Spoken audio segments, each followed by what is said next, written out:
สบายดีท่านผู้ชมที่เคารพข้าพเจ้าแสงอรุณภูมิรินทร์เป็นพิธีกรในรายการแม่ยิงลาวมื้อนี้ก็เดือน7วันที่10ปี2016ก็เป็นวันอาทิตย์เนาะ สบายดีพี่น้องหมดสุขสุขคนเด้อที่เป็นสมาชิกหรือบ่เป็นสมาชิกก็ยาอยู่ในลาวโอเวอร์ซีทีวีเป็นทีวีของพี่น้องประชาชนหมดสุขสุขคน มื้อนี้ผู้ข้าก็อยากมาแนะนำให้พี่น้องได้เข้าใจ ขอโทษเรื่องทุกสิ่งทุกอย่างที่พวกเฮาได้เว้ากันมาในการต่อสู้ของพวกเฮาให้ได้มีการระวังตัวน้อยหนึ่งเป็นต้นว่ารายการของยะลุงสมดีเนาะเพิ่นกะได้ออกมาเว้าซ้ำอีกเรื่องพระอาจารย์จันดาอันนี้จะเป็นอันตรายแก่พวกเฮาเห็นบอกเพิ่นเป็นพระใหญ่องค์ที่ว่าทุกคนก็นับหน้าถือตาเพิ่นเนาะบัดนี้มาเป็นจังซี่ก็ให้พวกเฮาหันได้ระวังเรื่องนี้หลายๆเรื่องพระเรื่องเจ้าเนาะมันจะได้เข้าไปเป็นคือการเมืองคือกัน อย่าว่าพวกเฮาเว้าเรื่องอันพระนี่บ่แม่นการเมืองอันนี้แหละการเมืองยิ่งใหญ่เลยที่ว่าเขาเจ้าแฝงตัวเข้าไปอยู่ในวัดในวานี่แล้วเป็นหยังอยู่ในวัดท่านผู้อุปถัมภ์ค้ำสู้นี่ก็ปรากฏว่าแม่นลาวลิงเฮาหั่นล่ะอุปถัมภ์ค้ำสู้แล้วส่วนหลายกับคณะกรรมการก็เป็นใจน้ำกันฮู้จักอยู่แล้วกับปล่อยให้มันเกิดขึ้นมาแต่ว่าอันนี้ผู้ข้าขอเว้าย้ำว่าให้พี่น้องได้ระวังบ่แม่นแต่วัดเดียวทุกวันที่เกิดขึ้นมาเฮาเบิ่งมีแนวผิดแปลกแล้วว่ามันบ่ไปตามที่เฮาต้องการแล้วให้พากันหยุดโลดบ่ต้องไปอีกวัดท่านแล้วบ่ต้องไปสนับสนุนอีกผู้ใดอยากสนับสนุนก็ปล่อยให้เจ้าสนับสนุนการที่เพิ่นเว้าว่าอยู่ในวัดท่านว่าสิสร้างศาวัดว่าบ่แม่นแล้วมันไปคนละเรื่องมีแต่ว่าสิเอาผลประโยชน์ใส่แก่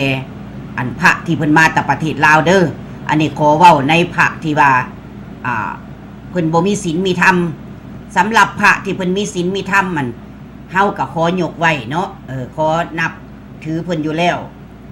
อันนี้เฮาบ่กวดบ่ตีกวดลวดเพียงหาเพิ่นสิ่งใดเพิ่นทำถูกศีลธรรมแล้วเฮาก็ไปแต่ว่าพระใดที่บ่ถูกศีลธรรมนี่แหละส่วนหลายมาจากประเทศลาวเฮานี่แหละเพิ่นจะมาทำลายศาสนาของพวกเฮาและถ้าว่าพวกเฮาพี่น้องประชาชนหมดทุกคนเฮาสิศรัทธาก็อย่าในเมื่อว่าเฮาฮู้ว่ามันบ่เป็นการดีมันถูกต้องแล้วพวกเฮาถอยได้บ่จำเป็นไปสนับสนุนปล่อยไปเพราะว่าส่วนหนึ่งหันของในคณะกรรมการแม้กระทั่งเป็นลาวลิงหมดแล้วเห็นบอกการค้ำสู้เป็นลาวลิงแหละมันจะค่อยเกิดขึ้นจังซั่นได้กรรมการทุกคนนั่นถ้าว่าฮู้แล้วผู้ใดที่เขาเจ้าบ่เป็นลาวลิงเขาเจ้าก็ถอยหมดเห็นบอกเขาเจ้าจะบ่เฮ็ดต่อเพราะว่าฮู้แล้วว่าบ่ชนะแล้วปล่อยเขาเจ้าเฮ็ดซะแต่ว่าบางคนก็เข้าไปนํกันเลยไปเป็นอันเดียวกันอันนี้ล่ะเฮ็ดให้เขาเจ้าหันได้ใจเว้าสันๆเนาะเฮาก็มาเตือนกันไว้แล้วผู้ข้าก็ได้ยินนั่นน่ะ มีผู้หนึ่งโทรเข้าในรายการยะลุงสมดีหั่นเว้าเกี่ยวกับว่ายังมีอีกกำลังเปิดวัดอีกวัดหนึ่งเพิ่นห้องว่ากองทัพพระว่าซั่นเด้เห็นบ่คำว่ากองทัพพระนี่ฟังให้ดีได้แปลว่าแสดงว่าอยู่ในวัดตัวนั้นนั่นสิเฮ็ดเป็นกองทัพก็สิเป็นพระนี่เป็นคืออันนั้นทหารขึ้นมาแล้วได้บัดนี้กลุ่มนี้ว่าซั่นซะเป็นกองทัพแล้ววัดตัวนี้ว่าซั่นซะก็ให้พี่ให้น้องเฮาไปสืบเบิ่งว่ากองทัพพระนี่อยู่ไสวัดใดเพิ่นตั้งขึ้นมาใหม่ถ้าผู้ใดได้อันนั้นรายละเอียดเนาะก็โทรมาหารายการให้พี่ให้น้องได้ฮู้กันเพื่อว่าบ่ต้องให้ทุกคนไปศรัทธาในวัดตัวนี้เห็นบ่มันมีการแอบแฝงเข้ามาหลายที่สุดที่ว่าพวกเฮาบ่สามารถสิเห็นได้ย้อนว่าเข้ามาในการเอาศีลเอาธรรมเฮ็ดให้พวกเฮาเชื่อถือแล้วพวกเฮานี่หมดศรัทธาแล้วถ้าว่าหมดศรัทธาแล้วพวกเฮาหยุดได้แล้วอย่าไปสนับสนุนถ้าเฮายังไปสนับสนุนอยู่นี่เฮานี่แหละสิเสียการต่อสู้เฮาก็บ่ไปฮอดไสเห็นบ่ถ้าเฮาตัดกำลังเลยสมมุติว่าคนเคยไปวัด100คนไปบ่ไปใส่จัก50นี่ก็ดีหลายที่สุดแล้วให้ตัดออกไปเลยอยู่บ้าน มาซอยนี่มาซอยลาวโอเวอร์ซีนี่เดือนหนึ่ง$10 $20นี่ยังสิบ่ได้อันนั้นหยังแห้งสิได้บุญเพราะว่าสถานีนี่เป็นของพี่น้องประชาชนมัดสุคนบ่ได้เป็นของผู้ขาหรือของฐานคำพูกเฮามาซอยเอาเพื่อประเทศชาติบ้านเมืองนำกัน อันนี้ก็เป็นอันนึงที่พวกทานได้บุญคือกันมันเป็นคือกองบุญอันนึงที่พวกเฮามาตั้งนำกันด้วยเหือแห้งของพวกเฮามีแต่พวกกินเงินเท่าเนี่ยมาซอยกันอยู่ทุกมื้อนี่ย้อนหยัง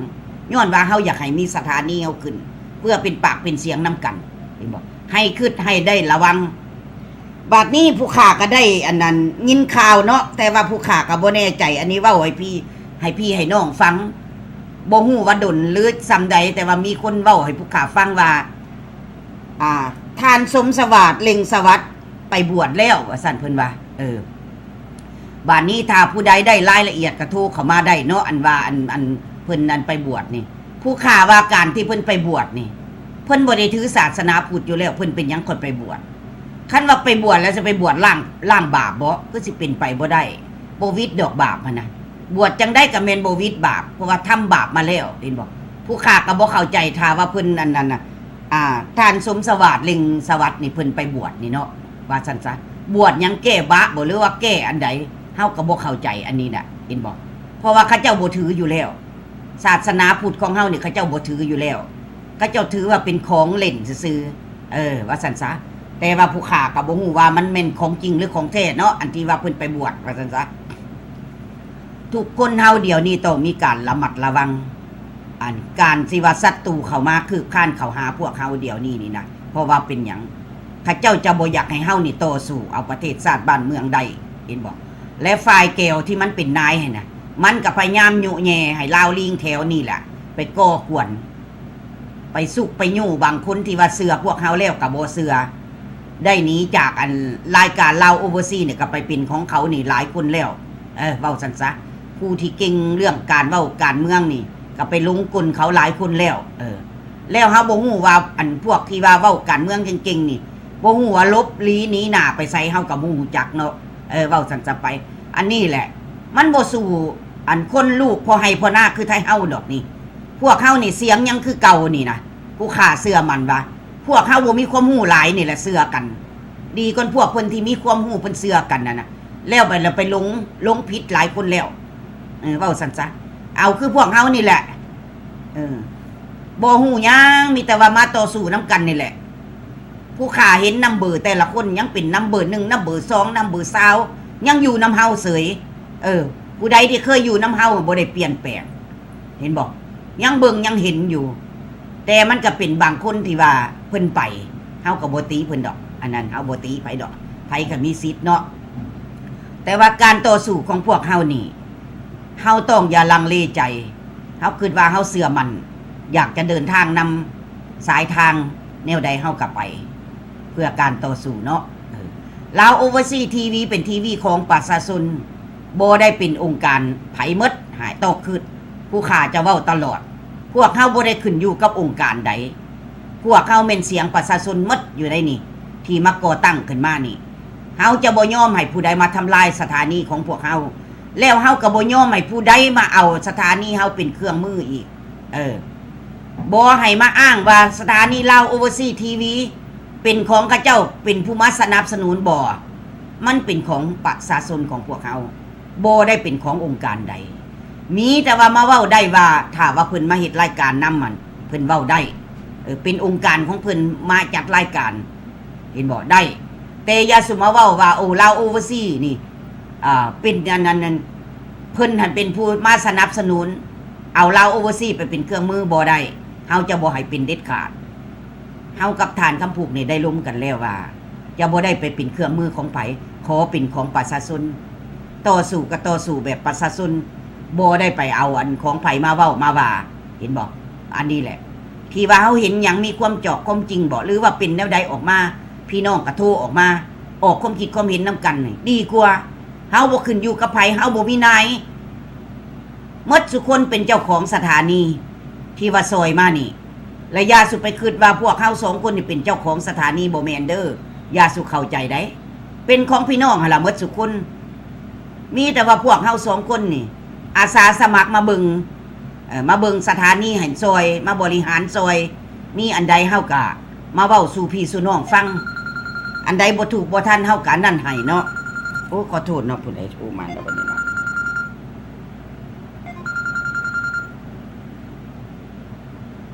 ฮัลโหล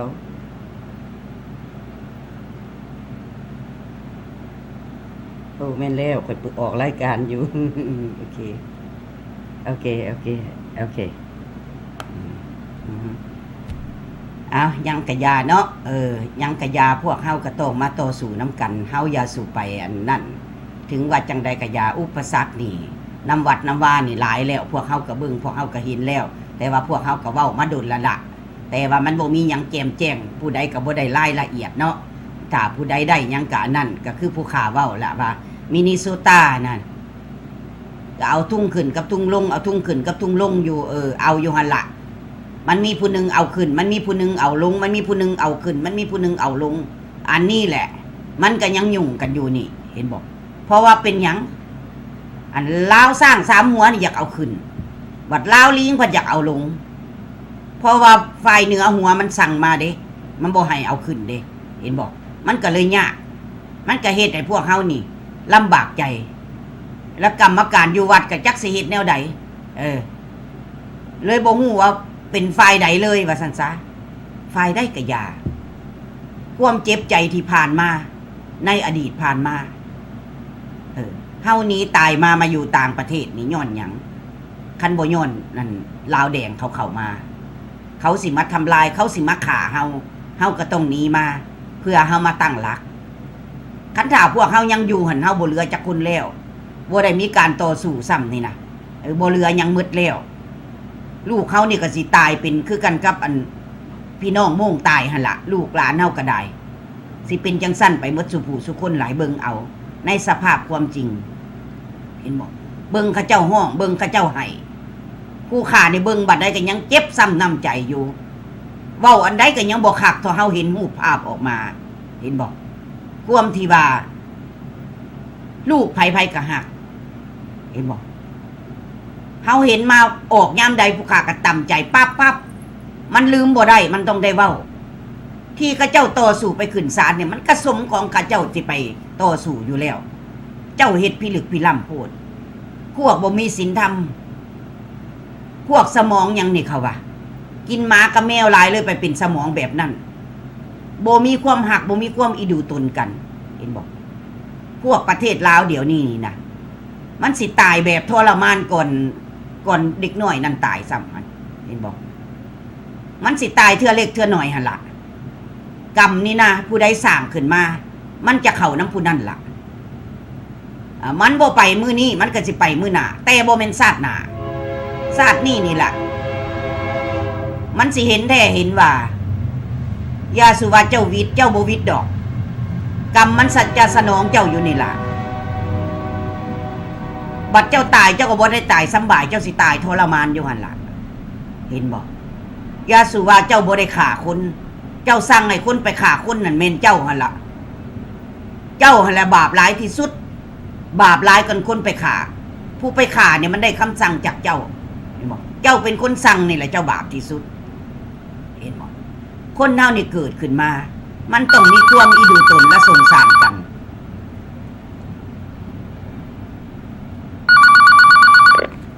สบายดี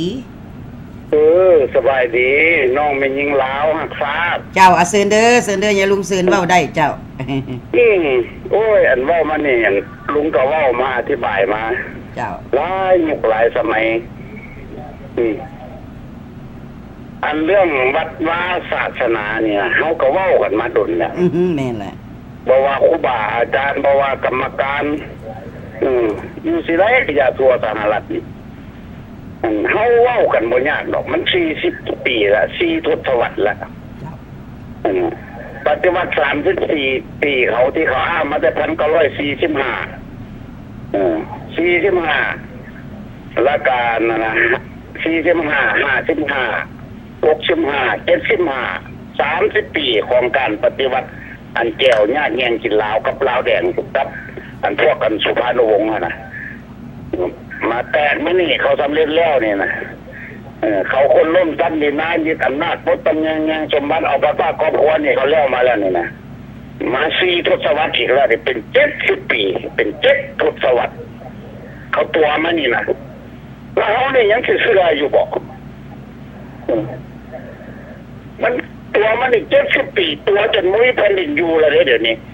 เขามาเจรจาบอกฮ้อมกันบอกกันนับเพื่อนับข้างไม่ได้แต่โฮมลาวก็ได้โฮมลาว57กับตัวหนึ่งผู้ข่ากับเราให้ฟังแล้วมันแตกบอก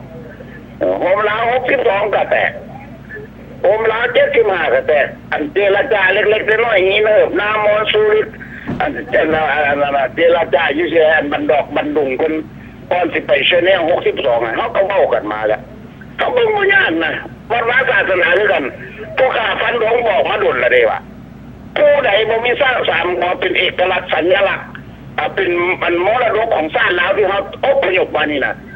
วัดนั่นแม่นวัดคอมมิวนิสต์โลดวัดนั้นบ่เป็นดอกแต่คนผู้รักษาเพราะว่าผู้รักษามันพร้อมกันมันมาหาตัวต้มเอาเงินเจ้าไปกินไปทานที่ขึ้นสวรรค์สั้นฟ้าจักสวรรค์อยู่ใส่จักกันแล้วโลกอยู่ใส่เพิ่นบ่ว่ากันเห็นนะฟันธงได้เลยโลดผู้ข่านี่บ่มีเนี่ยบ่มีแรงบ่มีเครื่องกลางๆเจ้าหนีออกมาเนี่ยแล้วก็แปลว่าเจ้าต้องมาติดตามมานำเอกลักษณ์ของเขาคือสัญลักษณ์ของชาติเขามีมาแต่เบื้องลำคือธงสร้าง3 หัวเห็นบอกเจ้าค้าอย่างอยู่เดี๋ยวนี้คอยอยากถามคุณ40 ปีละนี่แหละอย่างมาอยู่บนหันไม่ต้องนั่นหรอกคือว่า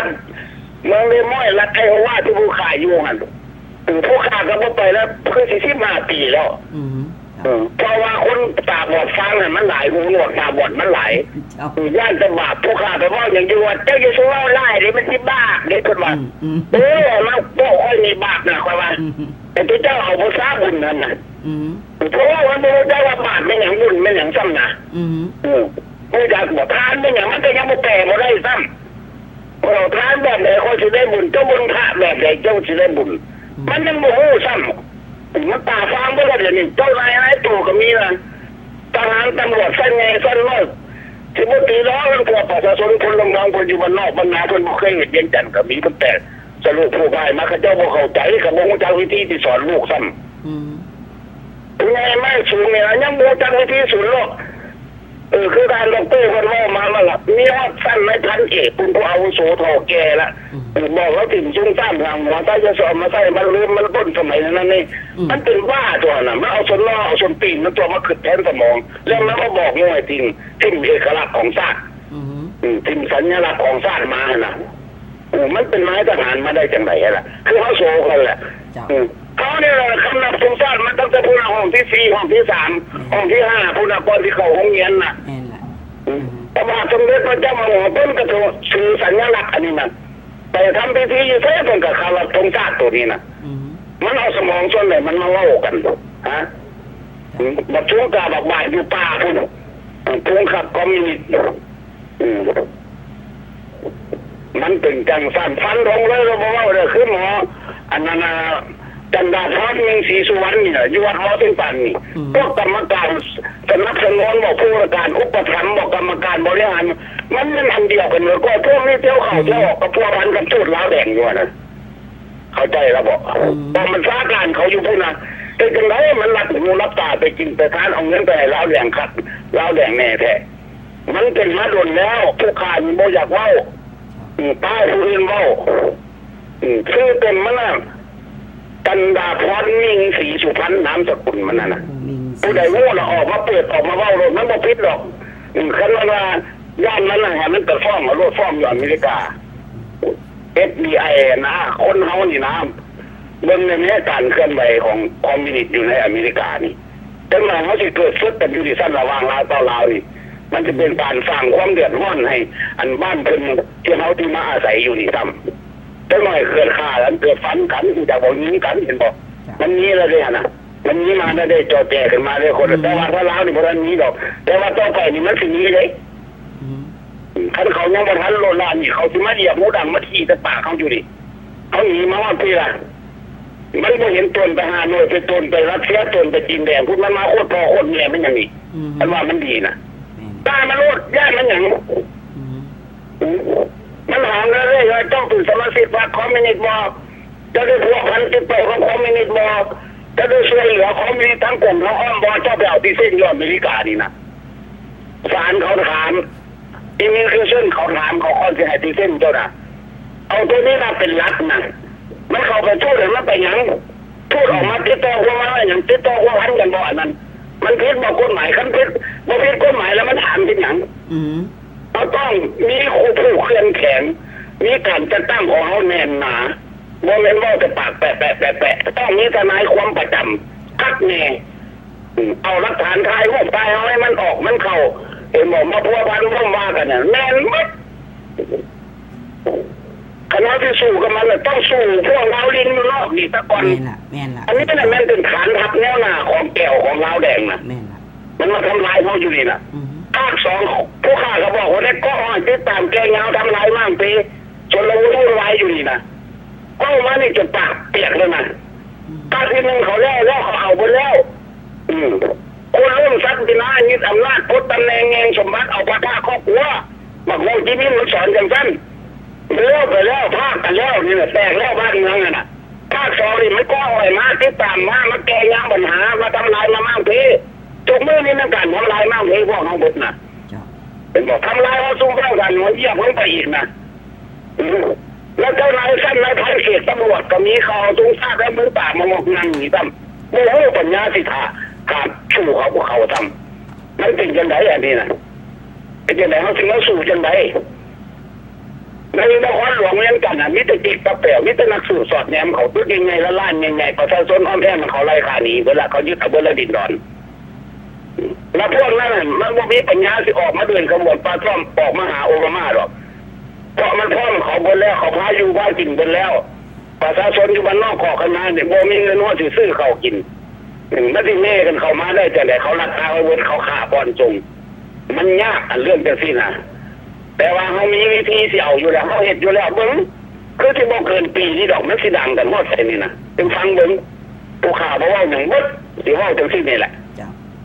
อันใส่ปวดใส่ลูกไม่ยาไม่ยิ่งไต่น้ำหอมภูมิหอมผ่านะมันขาล่างพอวันพี่น้องอันน่ะส้นซาดส้นเทาลาวเขาน่ะเขาก็เป็นลาวนะพี่น้องแม่พี่น้องขโมยพี่น้องนั่นกระยานเป็นคนลาวเขาสิเป็นยังแม่เฮ้ยเจ้าเป็นขโมยเจ้าเป็นข้าเจ้าเป็นเจ้าอย่างนั้นมันจะเป็นเล่าได้บ่มันผิดกฎหมายพระราชาจากลาวมาตราหนึ่งเป็นแผ่นดินเป็นอันนั้นชาติหนึ่งที่ว่าแบ่งแยกออกจากกันว่าได้เด็ดขาดนะที่เป็นประเทศน้อยต่างหากประเทศคำมุกต่างหากประเทศอันนั้นอันขึ้นบ่ได้นะพระราชอาณาจักรมันมีศาลชนชาติ68ชนเผ่านะเขาจะไปดูถูกเหยียดหยามกันจังไดคนลาวนำกันท่านผู้ไปร้อยจะสั้นก็แสดงมามันเป็นผู้นำบ่ได้ดอกทั้งการต่อสู้ก็บ่ได้มันเป็นซอกว่าซอกหลอกซอกเก็บเงินประชาชนเอาเงินเข้ากระเป๋ามันคือผู้เล่าอยู่นี่บ่คือเก็บแม่แต่เส้นเดียวก็บ่จกกระเป๋าไปเก็บอยู่นี่อันเก็บวิดีโอที่ออกมามันอยู่กับมือของอัยการศาลอยู่ในศาลอยู่น้ำทนายปัดแล้วมันจะไปใส่ฝ้าขวมหัวมันอยู่มันไม่ได้ไปทำไมโลกนี้บ่มีบ่มหาอำนาจบ่มีบ่การปกครองนะบ่มีบ่ศาลโลกบ่มีบ่สหประชาชาติแจ้งขึ้นมาเล่าอย่างเขาว่าเรื่องปัญหาของโลกคนหนาของชาตินั่นชาตินี่ตัวนะพวกเขาอยู่นะเดี๋ยวนี้ล่ะเต็มต้นแม่เต็มฟังไปแม่เขามีร้อยการจะตั้งกับมีร้อยแนวคิดเป็นจังไหนเขาที่สามัคคีกันได้เจ้าแม่นะตัวหนึ่งเขาห่วยเขาผู้หนึ่งไปทางใต้ผู้หนึ่งไปทางเหนือเขามีรักนะรักการต่อสู้เขามีที่มาของเขานะจะต้องคำขาห้าเหงามันว่าเป็นอย่างเขาคนมันเป็นอย่างเขาก็เป็นเดียวกันเป็นอย่างเขาก็เสียบ้านเสียเมืองน้อยอย่างแม่งไถ่พาเข้ามาเป็นอย่างเขาก็แตกพ่อแม่เขามีอยู่นะเนี่ยแต่เขาทักผมพ่อแม่เขานะเขาไม่รับถือบรรทัดนึกนะฝ่ายขวาฝ่ายพระราชจากลาวคู่เส้นสัญญารัฐบาลผสมชั่วข้าวแห่งชาตินะพระบาทสมเด็จพระเจ้ามหาสิรินะเป็นผู้เซ็นนะพระราชองค์การนะนายกสมมตินี้บัวอยู่ออสเตรเลียบัวอยู่อเมริกาพระราชองค์การสภาพไหนแต่งตั้งเขาเรือมาเขากับตายว่าอีสถาบันตัวเองเซ็นในผลในพันในกันโดยพวกนี้พระราชองค์การก็จะทำงานโลลาไม่ได้บ่งบอกไว้แนวนั้นอ่านรู้มาทุกมาตรา รัฐธรรมนูญอันปกครองราชอาณาจักรลาวน่ะ1941อันก็บ่มีก็โทรมาผู้ฆ่าพิมพ์เลยแจ้งมูลเป็นร้อยๆหัวพุ่นเอาไปอ่านใครจะฮู้ว่าที่มาของเราน่ะต้องถามตัวเองแน่เขาเป็นหนังคนมาเป็นหนังก็แตกบ้านแตกเมืองแล้วสมัยนี้ก็ยังให้ความสำคัญมันว่าคือบักทองลุ้นสีสุนนท์นี่แล้วจะไปเชื่อมันว่าตัวอีกว่าแล้วแก้วแต่งตั้งบนนะแก้วผู้รับบัญชาการนะแก้วนั้นยึดอำนาจนะแก้วนะปุ้นชาติลาวนะ1975นะโดยใช้เงินมาซื้อจ้างเอาการตั้งฟ้าองค์การข้าราชการทหารตำรวจท่านผู้น้อยนะข้าพ่อตีแม่เป็นท่านพ่อแม่แตกมาเล่าเรือตายมาปากันอันนั้นฟื้นฟูเขาไว้เรื่อยอีกเรื่อยฟื้นฟูไฟหัวอู้สัญญาเซ็นกันอยู่ยังกันนะซึ่งว่าตายบนมันไม่มีงูนะก็ยืนแต่แรกอยู่ในคลิปนะมึงแบบพวกนี้พงสวรรค์เซ็นกันกับพนักงานเซ็นกันนะรักฐานนะวันนี้ตัวนี้ก็ยังแค่นี้แค่สิเกอร์นะแต่บอกชวนนะพวกมาหน่อยเป็นเจ้าหอมลาวตาสร้างสัญญาสัญญาความถูกต้องปองดองทราบก็ร่วมกันไม่อเมริกานี่นะเขาจะไปทางใดเดี๋ยวนี้ผู้ข่าวว่าเล่าว่าอีกว่าเล่าว่าอีกให้เข้าใจที่มาห้างเงาของเขาก็เป็นฝ่ายหัวพระราชจักรเรามีพระราชสงการแต่งตั้งเส้นสัญญาแล้วเขาข่าวแหละเขาหักหลังเขาแหละมันบ่เบิดเดี๋ยวนี้นะคือผู้ข่าวนี่ก็ต้องตายอยู่ในคณะตำรวจผสมยวนคือเขาพื้นที่แล้วก็ขึ้นเครื่องบินไปนะไปพัดถูกอ่ะมันเป็นยังสั้นข้าเจ้าดิอันนั้นใต้ต่อปสยังอยู่น้ำอเมริกานี่นะตำรวจผสมแห่งชาติรักษารัฐบาลผสมราชมิตรเขาชั่วเขานี่นะมันมีเพื่อนรับฐานพยานนะเดี๋ยวนี้นะพี่น้องมองตายเท่าไหร่โตโหโจตาท้องปูออกมาเนี่ยคอยเห็นคนว่ามาแล้วคอยแค้นนะแม่นล่ะเขาก็เป็นคนเป็นมนุษย์คือกันนะแม่นแหละอย่างเราไอ้วิดีโอเราที่ออกมาน่ะมันแน่นว่าผิดมันเป็นราคาหน้าหัวพันน่ะแต่คิดเป็นร่องเขาให้ขึ้นไอ้นิ้วมันมีเขามันมีปากมันเป็นร่องเขาพันมันเป็นคดีกายคารุโทษอีกบ่แม่นโทษสารโทษเป็นคดีที่สูงสุดที่ในมนุษย์โลกนี่เขาบ่เหตุกันตาเพื่อนก็กายตาเพื่อนอีกพอให้กับกายหัวให้จนพวกนี้แล้วสิที่สมเทียมแล้วพี่น้องเลยอันที่เราออกมาตายมันอยู่ในศาลแล้วหมดทั้งหมดแล้วมีมือนั่งบ่โดนหรอกเขาไปจึงฟังไปมันจะเป็นยังไงพวกขายซาดพวกป้าเรือนนี่นะ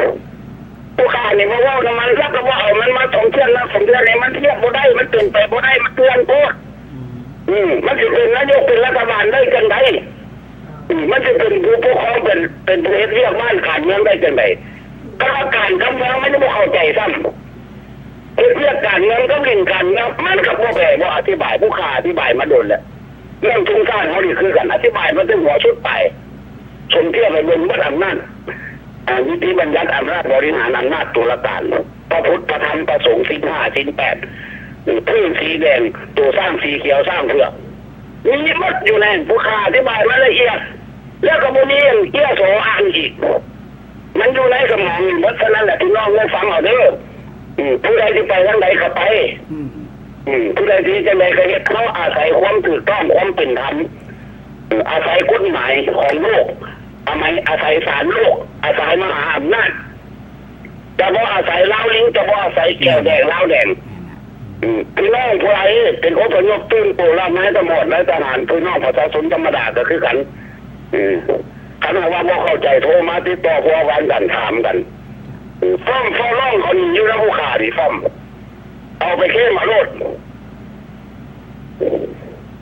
ช่วงไปหลายล้านแล้วก็ส่งออกมาหลายแล้วไปอยู่ในกับมือตาทนายก็หลายแล้วร่วมกันเป็นจุด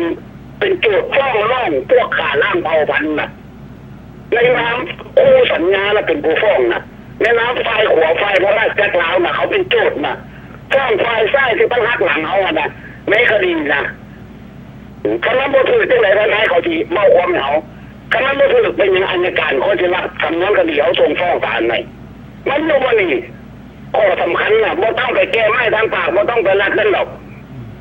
มันเกิดสัญญาสั่งสันติภาพความถูกต้องของหลังชาติมันเกิดมานำย้อนรัฐบาลผสมชั่วคราวแห่งชาติมันจึงเกิดมีการหักหลังกันแล้วก็มีการขาล่างต่อวันมีการขนไว้ขนตอกมีการส่อราดบังหลวง มีการสอบของวัตถุสิ่งทุกอย่างคนเอาทรัพยากรเขาไม่แก่ถูกแก่คนไปยุ่งทุกมือพวกเราลิ้นเราด้วยมันบ่มีตาบ่มันตามันบอดเหมือนตาบ่นะมันเล่นทุกมือนี่ถึงเนื่องจากสัญญาเรื่องจากรัฐบาลผสมโจข้าวแล้วที่คักหลังนะข้าวพวกเราห้องนี้แล้วมันก็ดูทางคนเอาแต่ตัวบัดสุวรรณก็บอกพุทธอาวุธป้อมน้องสายมันตำรวจพุทธอาวุธความสันติภาพแบบนี้ไม่ก็ว่าอย่างสั้นบักสุดเพราะเราหมายว่าเราไปโต้ฟ้องสมมตินี่นะอารมณ์ประเทศไทยทุกบุรีกลุ่มก่อสร้างโต้สร้างการสร้างอนุสาวรีย์แห่งชาติลาวนี่นะเพราะสมมติว่าเป็นผู้หาโมสร้างนะผู้ฆ่ากันอยู่เรียนนี่2-3 ปีคุณปียัง10 โมงดูเชนี่ตั้งสมัยกำลังพุทโต้คุณยังบ่มอกเชนี่ให้ลาวเสือซ้ำกำลังยังบัญชาอยู่ตอนนั้นอันนี้แหละความจริงนี่แหละสัจธรรมมาเบื้องเราพี่น้องมันต้องอ้อนรถตกใหญ่หรอกพี่น้องอันนี้4-5 คดีตอนพี่น้องเราร่วมกันเบิดแล้วสร้าง MOU ขึ้นน้ำกันเบิดในนามพระราชเกิดจากเราในนามฝ่ายหัวในนามครูเซ็นสัญญาเขาแตกมาที่เขาไม่มีรัฐบาลนี่จะพูดขอที่ไทยกันเมืองแต่เขาถือเอาสัญญาถือเอาพระราชองค์การแต่งตั้งฝ่ายขวาเขากับฝ่ายเราฟาดผสมกันนั้นเป็นรัฐเอารัฐตัวนั้นมาทวงเท้ายังโลกนี่เอาก็เท่านั้นแหละคันมาเพราะนั้นเข้าใจยังก็มาคันที่ฟาดอะไรก็ขอโทษด้วยพี่น้องหรือว่าขออะไรล่ะถามมาอันนี้ความจริงเลยผู้ข่าวว่านี่ผู้ข่าวเขาได้เสกสรรปั้นแต่งเลยมันยืนสู้แบบนี้มาได้ยืนบนสู้เลยแล้วไปซักประตุก13-14 ปีเลยมันทรมานขนาดไหนก็สิรอดมา13-14 ปีซักประตุกเขาก็เอาไปคนหญิงแต่มันตายแล้วแต่มันไม่ตายเลยคนมีศีลมีธรรมมันเป็นจังสั้นพี่น้องเลยสนใจอยากได้ฟังเนี่ยนะเพิ่มติดต่อมาลูกถ้าว่านักลูกเขามีสัญญากันหากเรารู้ว่าเขามีรัฐบาลผสมเพื่อที่สร้างบ้านแปลงนี้รวมกันนะข้างนอกจากนี้แล้วกับเงินก็จัดมาได้เพราะเขาเดินตามการต่อสู้ทีนี้มาแต่ดึกลำบันนี่พอมีเมียมีหลายศอกหลายเซนกันคนตายแต่หลายเซนมันก็ตายยังอยู่มันไม่ได้เขียนในวันไหนตอนไหนว่าสัญญานี่ล่าสมัยสัญญานี่ใช่บ่ได้สัญญานี่เบิดอายุความอันนี้มีติดบ่มีอายุความมันเป็นเรื่องนักขานมันนะอยู่ในโลกนี้เขาก็รู้กันเจ๊แก้วมันก็เป็นเส้นคำประกันความเป็นเอกราชของเราความเป็นต่างของเราอยู่ในเราเป็นเอกราชเราเป็นข้างมาบอกหรือเป็นเกี่ยวหรือเป็นติดก็ถามมันกันตัวว่างอย่างกันแล้วก็เอาไฟขวางไปยอมรับสัญญาแบบพิเศษท่านก็ว่า27 วันที่8อันกรกฎาคมนะมันเป็นสัญญาเกินสัญญาขาดหน้าเกี่ยวนะเรื่องเกี่ยวสอนกับถามมันรู้มันเส้นกันว่าอะไรกันประชาชนก็เขาอยู่นอกว่าประชาชนอยู่ไหนโอ้มีบุญใดโง่ตอนนั้นเขียนกันได้เลย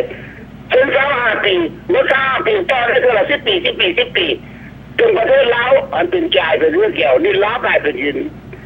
เกี่ยวภาษาลาวกลายเป็นภาษาเกี่ยวกำลังที่สอนเป็นบังคับกันเรียนอยู่ชั่วโมงนี้มันเรียนแต่หาพอหาเมนี่ภาษาเกี่ยวยังไม่เรียนภาษาอังกฤษเป็นภาษากลางเขาใช้กันทั่วโลกดิ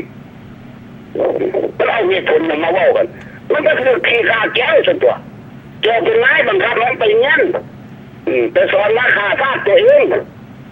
ไปสอนมาคนเห็นคนตัวเองก็เห็นเหมือนกัน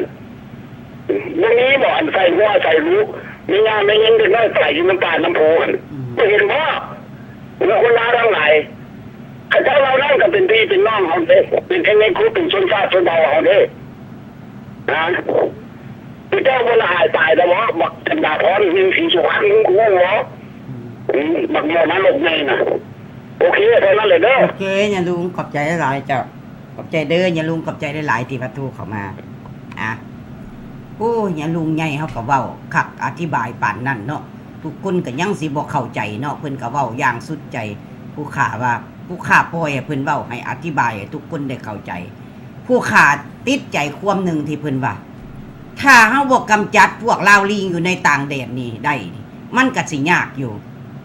เพราะว่าลาวลิงเนี่ยมันยังวนอยู่กับพวกเฮาอยู่นี่เห็นบ่การต่อสู้ของพวกเฮาเนี่ยมันบ่ไปอย่างสบายก็ย้อนว่าลาวลิงนี่ลาวลิงนี่ก็เข้าไปสู่ในวัดนี่หลายที่สุดแล้วเดี๋ยวนี้เพราะว่าเป็นหยังลาวลิงได้โอกาสเพราะว่าคนมักเข้าศาสนามักไปวัดไปว่าและพวกผู้เฒ่าเฮานี่ใจอ่อน ว่าแต่เห็นหยังน้อยหนึ่งผิดแปลกบ่เว้ายาล่ะเห็นบอกย่านบาปคือเพิ่นเว้านี่แหละอีหยังก็ยังมาย่านแต่บาปหลายก็เลยเขากระทำแนวบ่ดีใส่พวกเฮานี่ดิสั่นย้อนเฮาอันนั้นมันกะยานี่ทุกสิ่งทุกอย่างมันจะค่อยพังอยู่ทุกมื้อนี่นี่เฮาบ่มีแผ่นดินอยู่นี่ก็ย้อนกะยานี่ล่ะคันสิเว้าก็ได้ปล่อยให้เขาแล้วเฮาบ่มีแผ่นดินอยู่เดี๋ยวนี้พี่น้องเฮาประชาชนทุกคนที่อยู่ประเทศลาวหั่นน่ะย้อนว่าบัดแล้วก็คือสิดีดอกปล่อยให้เพิ่นปล่อยตามปล่อย41ปีแล้วยังบ่เห็นหยังดีขึ้นมีแต่คนลาวแท้ๆหันทุกข์ยากชาติอื่นหันสำบายเห็นบ่มันก็พยายามเอาแต่ชาติอื่นนั่นเข้ามาย้อนหยังย้อนมันมีได้รายได้นำเขาเด้บาดนี้พี่น้องประชาชนลาวเฮานี่มันบ่มีรายได้แล้วนี่นะเพราะว่าเป็นหยังบ่มีรายได้พี่น้องประชาชนนี่มีดินนี่ตกไปเป็นของเขาจนหมดแล้วพี่น้องประชาชนนี่ทุกข์ยากเลยเด้บ่มีหยังมีแต่สิทำลายให้พี่น้องตายเขาปตายนับมือหั่นล่ะว่าท่านจะไปบ่ได้มาซอยเหลือหยังแล้วบาดนี้จุลาวลิงนี่ก็คือกันก็สวยโอกาสเข้าไปอยู่ในวัดนี่ล่ะลาวลิงนี่มันโมเมนต์เด็กน้อยจักคนมีเท่าใกล้สิตายคือกันลาวลิงนี่ก็ได้เข้าไปแฝงตัวเขาอยู่ในเป็นคณะกรรมการอยู่นั่นล่ะผู้มีความรู้ก็แสดงว่าตัวนี้มีความรู้เป็นยังมาข่อยพาพวกเจ้าไปได้จังซั่นสิแท้แล้วอยู่ในใจของข้าเจ้ามันมีแนวใดเฮาบ่ฮู้เห็นบ่ผู้แสดงตัวตนนี่ล่ะตัวตนในคนนับถือนี่แหละอันนั้นล่ะบักโตการมันกินใส่คนล่ะนะอีหยังมันก็ฮู้หมดพวกนี้น่ะมันก็เฮ็ดให้เฮานี่โง่ลงไปเสื้อเขาให้เฮ็ดหยังเฮาก็เฮ็ดหมดเห็นบ่เฮาหนีมาจากแก้วแดงลาวแดงแล้วนะเฮาเป็นหยังเฮาต้องไปเสื้อเขาเมื่อเฮาเข้าไปวัดนี่ก็เป็นเงินเฮามีศรัทธาเฮาอยากซอยพระพุทธศาสนาเมื่อเฮาเห็นว่ามันบ่เห็นว่ามันบ่ดีบ่งามเฮาก็หยุดได้เงินเฮาบ่มีไผมาบังคับบ่มีไผเอาปืนมาจี้เฮาได้เห็นบ่ถ้าพี่น้องบ่ร่วมไม้ร่วมมือหั่นน่ะมันก็ตายคือกันอันวัดหั่นน่ะให้แต่คณะกรรมการน่ะมันเฮ็ดลองเบิ่งกรรมการมันสิจกบ่เงินหั่นกูว่ามันบ่จกดอกมันมีแต่อยากได้น้ำพี่น้องประชาชนนี่แหละแต่ว่ามันมาแอบแฝงซื่อๆอันนี้แหละให้พี่น้องได้คิดเบิ่งว่าทุกสิ่งทุกอย่างที่มันเกิดขึ้นมาเนี่ยมันก็หลายปีมาแล้วพวกเฮาเว้าเรื่องอยู่ในวัดนี่นะเป็นหยังยังพากันไปนิมนต์เอาพระอยู่เมืองลาวหั่นมาอยู่น่ะนับมือนับเอามาร้องให้วัดบ่มีพระเบิ่งดูมันสิเป็นจังไดเฮาสร้างขึ้นมาแล้วนะเฮาสร้างขึ้นมาแล้ววัดนี่เป็นของลาวอพยพลองบ่มีมันสิว่าแนวใดเฮาก็มีวิธีแก้อยู่หั่นล่ะเป็นหยังสิบ่มีอันนี้ล่ะให้พี่ให้น้องเข้าใจคันพระเข้ามาแล้วพระบ่ดีพระบ่ถูกต้องบ่มีระเบียบวินัยของสงฆ์เฮาสิไปนับถือเฮ็ดหยังแนงสัวเฮาเอาผ้าเหลืองมาตั้งไว้แล้วก็มากราบสิบ่ดีก่อนบ่ผู้ข่าว่ามันสิดีก่อนได้เอาหุ่นมาตั้งไว้หั่นแล้วก็เอาผ้าเหลืองใส่ก็ได้เห็นบ่บ่ได้ยุ่งได้ยากอีกเฮานับถือผ้าเหลืองยังสิดีกว่านับถือคนบ่มีศีลธรรมนี่บ่ไปกราบให้มันเมื่อยมือเสียเหลี่ยมเฮามีแต่ผู้เฒ่าไปกราบเด็กน้อยเห็นบ่เด็กน้อยจักเป็นโจรเป็นมารมาแต่ใส่ซุปผ้าเหลืองเข้ามาแล้วมาให้เฮานบนี่พอแล้วอย่าสุไปหลงกลเขาลาวลิงทั้งหลายมันแฝงเขาอยู่ในหันอยากให้พี่ให้น้องมันได้เข้าใจอันนี้เฮาเว้าซ้ำแล้วซ้ำอีกการต่อสู้ของเฮานี่อย่าสุว่าบ่ให้เว้าเรื่องพระอันนี้แหละการเมืองยิ่งใหญ่เลยที่เขาแอบแฝงเอามาอยู่ในวัดนี่ผู้ใดถูกคนว่าเฮาเว้าแต่เรื่องพระนี่เป็นหยังค่อยเว้าอันนี้แหละการเมืองใหญ่เขาเข้ามาในคาบการเมืองแหละอยู่ในวัดนี่นะเห็นบ่เขามาคัดเฮาเขามายั่วให้เฮาพี่น้องประชาชนหลงกลเขาเจ้าเข้าไปอยู่ในวัดจนบ่ให้มีการมาต่อสู้เอาประเทศชาติบ้านเมืองผู้ข่าเว้าถูกหรือผิดนี่เห็นบ่ผู้ใดเข้าไปในวัดแล้วบ่ให้เว้าเรื่องการเมืองบ่มีให้เว้าเรื่องต่อสู้แม้กระทั่งสิเอาสร้างสามหัวเขาวัดก็ว่าย่านแม่นเล่นการเมืองเห็นบ่มันตีความหมายแนวนั้นและเป็นหยังปูที่คิดว่า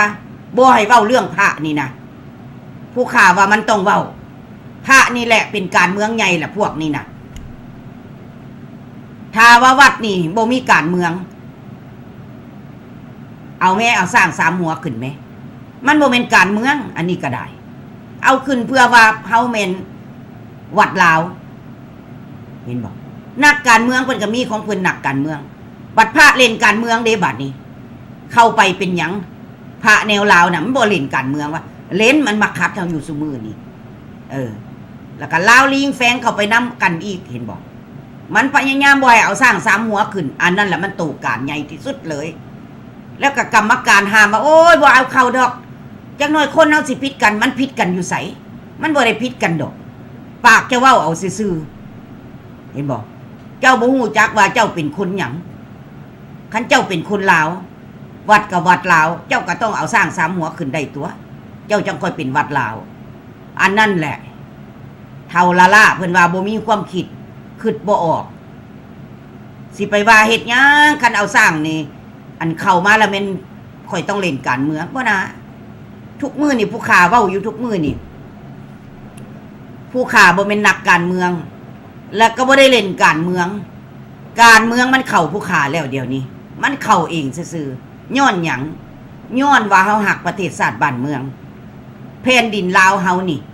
มันสิตกไปเป็นชาติอื่นเฮาจะค่อยเอามาเว้าอยู่นี่เฮาบ่เป็นนักการเมืองแล้วก็บ่ได้เล่นการเมืองการเมืองเข้ามาหาเฮาให้เฮารับรู้ว่าประเทศชาติเฮามันสิสูญแล้วเด้นี่เฮ็ดแนวใดเฮาสิเอาแผ่นดินเฮาคืนได้มันมีเท่านั้นเดี๋ยวนี้พี่น้องประชาชนลาวเฮานี่ที่มาตั้งสถานีลาวโอเวอร์ซีขึ้นมา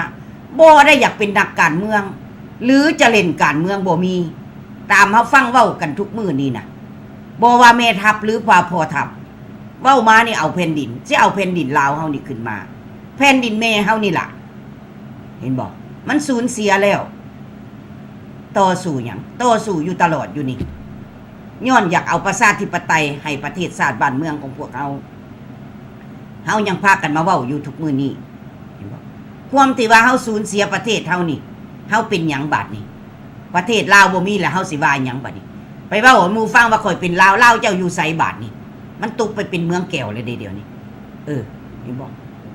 เฮาสิกล้าเว้าให้หมู่ฟังบ่โอ้ยเมืองลาวข่อยละไปเป็นแก้วหมดแล้วเดี๋ยวนี้เห็นบ่ยักน้อยเขาก็บ่มีเลยแหละประเทศลาวบ่มีเว้าความลาวแล้วบัดนี้ก็เว้าแต่แก้วเฮาก็สิยอมให้เขาเอาไปบ่เฮารักษามาได้จักกี่พันปีแล้วบ้านเฮาเห็นบ่กันสิเว้ามันบ่เคยเป็นจังซี่จักเทื่อเสือกเสือเนื้อไต้เพิ่นก็สู้กันมาพอแฮงบ่เห็นมันสิมาสูญเสียอันเท่าพวกกันแก้วแดงลาวแดงเข้ามานี่เห็นบ่ย้อนมันนำเอาแก้วเข้ามานี่แหละฮู้โพจิมินห์ก็ไปตั้งใส่แม่มัดสุบอนนายเหนือหัวเพิ่นเด้อันนั้นตายไปจักที่ซากแล้วยังเอากันมาตั้งอันนั่นกันไว้อยู่คุณงามความดีกันอยู่เห็นบ่อันนี้แหละเฮาจังค่อยมาพากันเว้าเพื่อยังบ่อยากเสียแผ่นดินลาวนี่แหละเฮายังหักแผ่นดินเฮาอยู่นี่แหละเห็นบ่พี่น้องทุกคนต้องมีการเว้าต้องมีการว่าต้องต่อสู้คันเฮาสิมาเงียบอยู่เป็นลาวเสยนี่โอ้บ่มักเด้อมันคือกันกับว่าเฮาบ่เป็นคนได้คันลาวเสยนี่เสยหลายโพดต้องมีการเว้าต้องมีการว่าฟังแล้วมีอันใดขึ้นใจโทรเข้ามาเว้าเพื่อหยังเพื่อให้เป็นประโยชน์แก่พี่แก่น้องโอ้ผู้นี้คิดแนวนี้ผู้นั้นคิดแนวนั้นเนาะบ่แม่นว่าให้แต่แม่นยิงลาวคิดได้พี่น้องก็มีส่วนคิดนํกัน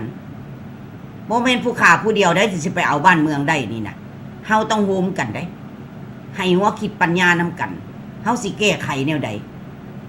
เดี๋ยวนี้เรื่องวัดเป็นจังซี่เดี๋ยวนี้ลาวลิงเป็นจังซั่นพระเป็นจังซี่เฮาก็เอามาเว้าสู่กันฟังเห็นบ่คือผู้ข่าเว้านี่แหละทุกมื้อนี่มันมีกำลังใจน้ำพี่น้ำน้องนี่สบายดีสบายดีป้าคือมีเทมื้อนี่บ่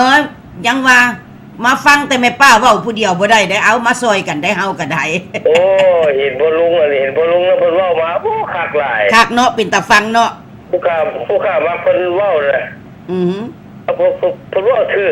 วัด ก็แม่น บ่ ตัว มีคำว่าผิด แม่นแม่นเออ คือแค่ก็คือว่าจะว่า พวกเราลิงเราเคยนี่ปากบ่ได้พุ่นละไป เออแม่นความ จำเป็นอัดปากพุ่นเลยอะอันนี้แหละคืออันเพิ่นเว้าเรื่องอันนึงเรื่องพระแดอยู่วอชิงตันนี่ ผู้อันนึงสมองมาปัญญาควายหั่นมันผันบ่เชื่ออีกซะเด้หั่น ก็แม่นความเจ้ามันจะบอกว่าเขาจัดสากเพราะว่า เออเห็นบ่ฮะน่ะ มันสิไปจัดสากได้จังไหนแม่ป้าคนอยู่ในหั่นก็บักหลายๆบ่แม่นว่าพาสิไป ในเมื่อเขาเฮ็ดบุญมันจะไปก็ไปโลดคนเขาก็ฮู้ตัวห้อยพามาจากทางไหนมาขายเครื่องนี่ ก็แม่นตัว เขาก็ว่ามันจะไปจัดสากกันได้จังไหนเดี๋ยวนี้นะโอ้ผู้ข้าก็บ่เข้าใจผู้ก็ไปทั่วที่ทั่วแดนคนเฮานี่น่ะผู้นับถือพระเขาไม่ได้เนี่ยนับถือแท้ๆเลยอยู่ไสก็ส่งเงินไปซัพพอร์ตกันไหนมันก็เป็นแบบสั้น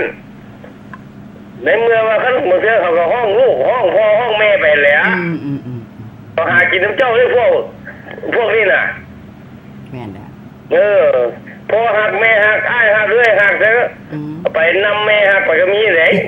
ก็แม่นความเจ้าแหละมีหลายแบบเนาะหักนำน้องหักไปซะแล้วมันน่ะแม่นน่ะบ่เห็นว่าสั่นคือเอาแต่ครอบแต่ครัวหรือบ่แม่นง่ายแล้วตัวจำพวกนี้นะเขาคันพวกเขาบ่ปราบแล้วโอ้ยยากที่สุดเขาต้องปราบคือผู้ข้าว่าเคยว่ามาแหละมีแต่สถานทูตมองเดียวที่ว่าจีสตาร์พวกนี้ได้ต้องเขาต้องมีผู้ใดผู้หนึ่งเลยอะแต่ว่ากับสถานทูตพวกเราบ่ได้ละเอาพวกนี้มันเป็นข้าวมันนิดแล้วนี่นะมันสั่งความยุ่งยากแล้วอยู่ประเทศนี้แล้วนี่นะต้องมีผู้ใดผู้หนึ่งไปว่าจังค่อยได้แล้วก็มีแต่ตั้งหน่วยโจมตีเท่านั้นแหละบุกยังเมื่อคืนนั่นแล้วบุกออกไปเอาอย่างดูออกมันก็อยู่ได้คืออะไรตัวนี้ก็ได้น่ะว้าหน่วยโจมตีเพิ่นก็มีอีกวัดนึงกำลังสิเฮ็ดเป็นกองทัพพระว่าซั่นเพิ่นว่ากำลังสิเฮ็ดเป็นกองทัพเพิ่นได้เรื่องกองทัพพระนี่ผู้ข้าสงสัยญาติอยู่นี่เด้ออยู่แถวใดบัดนี้อยู่แถวเทนเนสซีนี่เด้อว่าเป็นกองทัพพระได้บัดนี้ว่าซั่นเพิ่นได้ยินข่าวมามีคนว่าพันหูอยู่ไหนนี่เห็นบ่ที่เป็นกองทัพนี่ก็ห่วยกองทัพเพื่อนแล้วอยู่ไหนก็ได้ก็เห็นว่าท่านนั่นตายนี่ปีใหม่เขาเจ้าก็ได้เอาทุงเขาไปเฮอยู่หันปีนี้บ่เห็นไหนนี่เห็นบ่เห็นมันเป็นแบบสั้นเลยมันคือกองทัพใหญ่เลยอยู่หันก็ได้มีละได้วัดเพิ่นตั้งเพชรเป็นกองทัพพระนี่น่ะแปลว่าพระสิมาโฮมกันอยู่หันบักใหญ่เพิ่นได้ว่าซั่นนี่ยินว่าตั้งอันนั้นวัดท่าหลวงว่าซั่นได้อยู่หันนี่ก็มีแต่สำนักกินฟรีมาจากเมืองลาวพุ่นสำนักกินฟรีก็ได้น่ะพระในห้องพระได้เดี๋ยวนี้น่ะห้องสำนักกินฟรีแม่นความสำนักกินฟรีทุกพวกบ่มีศีลบ่มีศีลบ่มีธรรมแต่ก็สิว่าจังได๋ซั่นน่ะบางคนก็ว่ามึงตายไปมึงจะสวดพามาสูตรมันก็สิไปใส่ได้แล้วเนี่ยมันบ่เป็นพระแม่นความคนธรรมดาสุดแล้วล่ะมันสิมีหยังเกิดขึ้นอยู่หั่นแม่พระแม่นน่ะถามมันว่าสินตัวนึงหั่นนะสินนึงหั่นนะขอว่าให้มันกำได้บ่หั่นนะกะลำได้บ่หั่นนะสินนึงหั่นน่ะแม่นน่ะผู้ฆ่าเลยห่วยบ่จักเว้าได้เว้ากับพวกพระนี่น่ะคือมาบวชแม่ขาวบวชศีล5ตาสู่คนพ่อคนแม่แม่ขาวทั้งไหนสิบวชศีล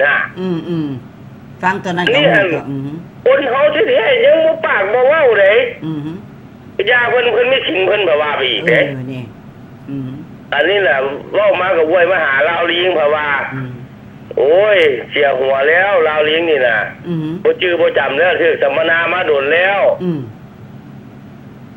บัดเดียวกันบัดจื้อจำบัดเดียวก็จื้อจำคนได้บาทนี่ผู้สาวน้อยคนได้บาทนี่นะไปจื้อตัวนั้นมันคือจื้อจำคนพ่อคนแม่มันดีแท้ผู้สาวน้อยอยู่เมืองลาวอ่ะนะมันจะเขาว่าขึ้นมาอยู่แถวไหนเขาว่าจะได้หันมันเรื่องเรียกบ้านการเมืองของเราบ่จื้อบ่จำให้จังบ่ได้แล้วพวกเราลิงมันก็บ่ได้เท่าปานใดเลยแม่ป้า6-7 จิตนี่มันก็ยัง มีอันนั้นอยู่ไหนมีสติอยู่ไหนแม่นละถูกต้องถูก60ปลายนี่มันก็พวกทหารก็60ปลายนี่ก็ลายได้แม่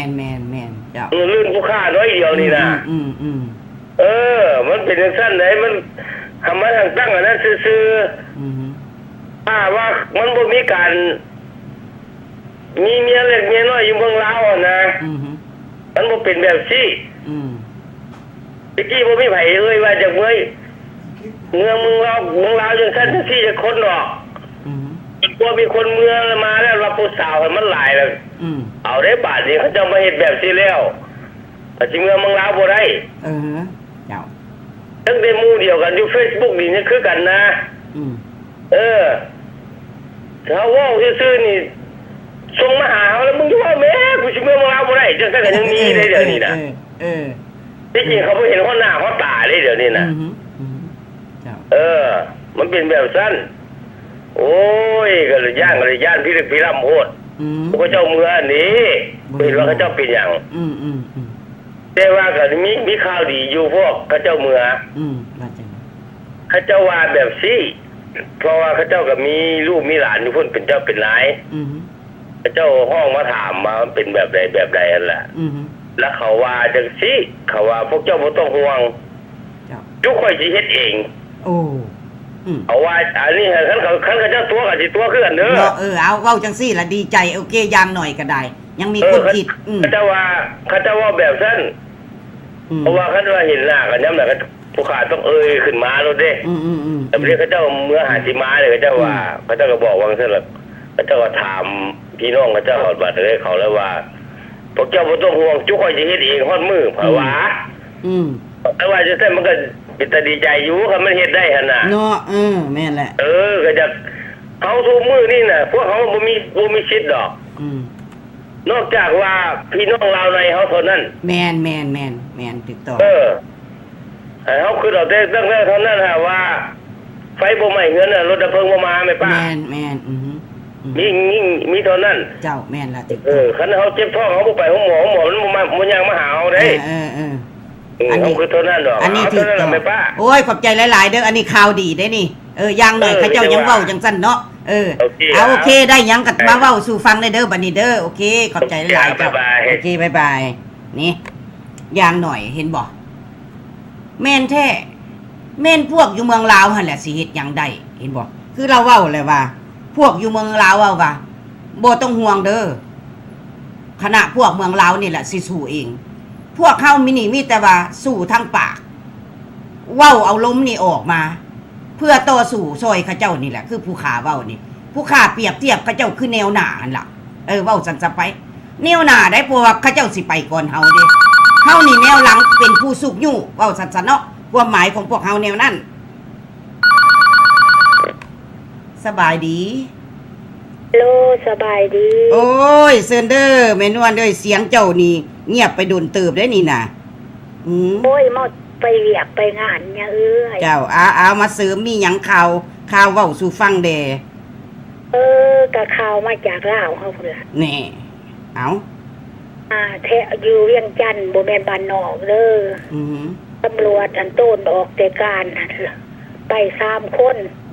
ปิดแล้วนี่ออกนอกเข้าออกนอกเข้าเบื่อแห้งล่ะออกไปนำแล้วราชการซุมเพิ่นพวกทหารยามตำรวจยามอยู่แถวเวียงจันทน์อีไลนาคาเด้อนี่เด้อโอเคออกไป3คนคิดแล้วนี่เขาออกไปผู้ลางคนก็ว่าพิษกันกับลูกกับเมียแล้วแต่แพนเขาล่ะเว้ยแม่นน่ะอะไรนี้ล่ะบ่มีกำลังใจเฮ็ดเวียกเฮ็ดการก็เลยพากันออกไปว่าจักสิว่ามาหาเงินอยู่ไทยว่าซั่นเจ้าจะว่าแพนเขาต่ำเด้อพวกนี้เด้ออย่าสิอ่านว่าเขาบ่เก่งเด้อนั่นอันเพราะว่าไผก็เอาตัวรอดคือกันกับขน้อยสั่งออกไปเนาะหมู่เจ้าสิเฮ็ดหยังให้หมู่เจ้ารอบคอบลาวาเฮาสิว่าจะได้กะยาขอให้ถูกต้องปองดองในครอบครัว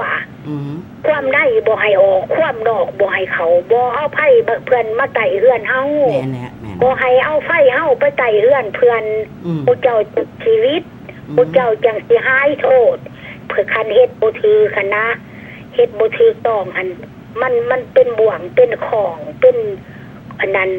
ความสิบ่เรียบร้อยให้พากันคิดเขาว่าเขาคิดมานี่ได้10 ปีแล้วหากตัดสินใจบ่ได้ เจ้า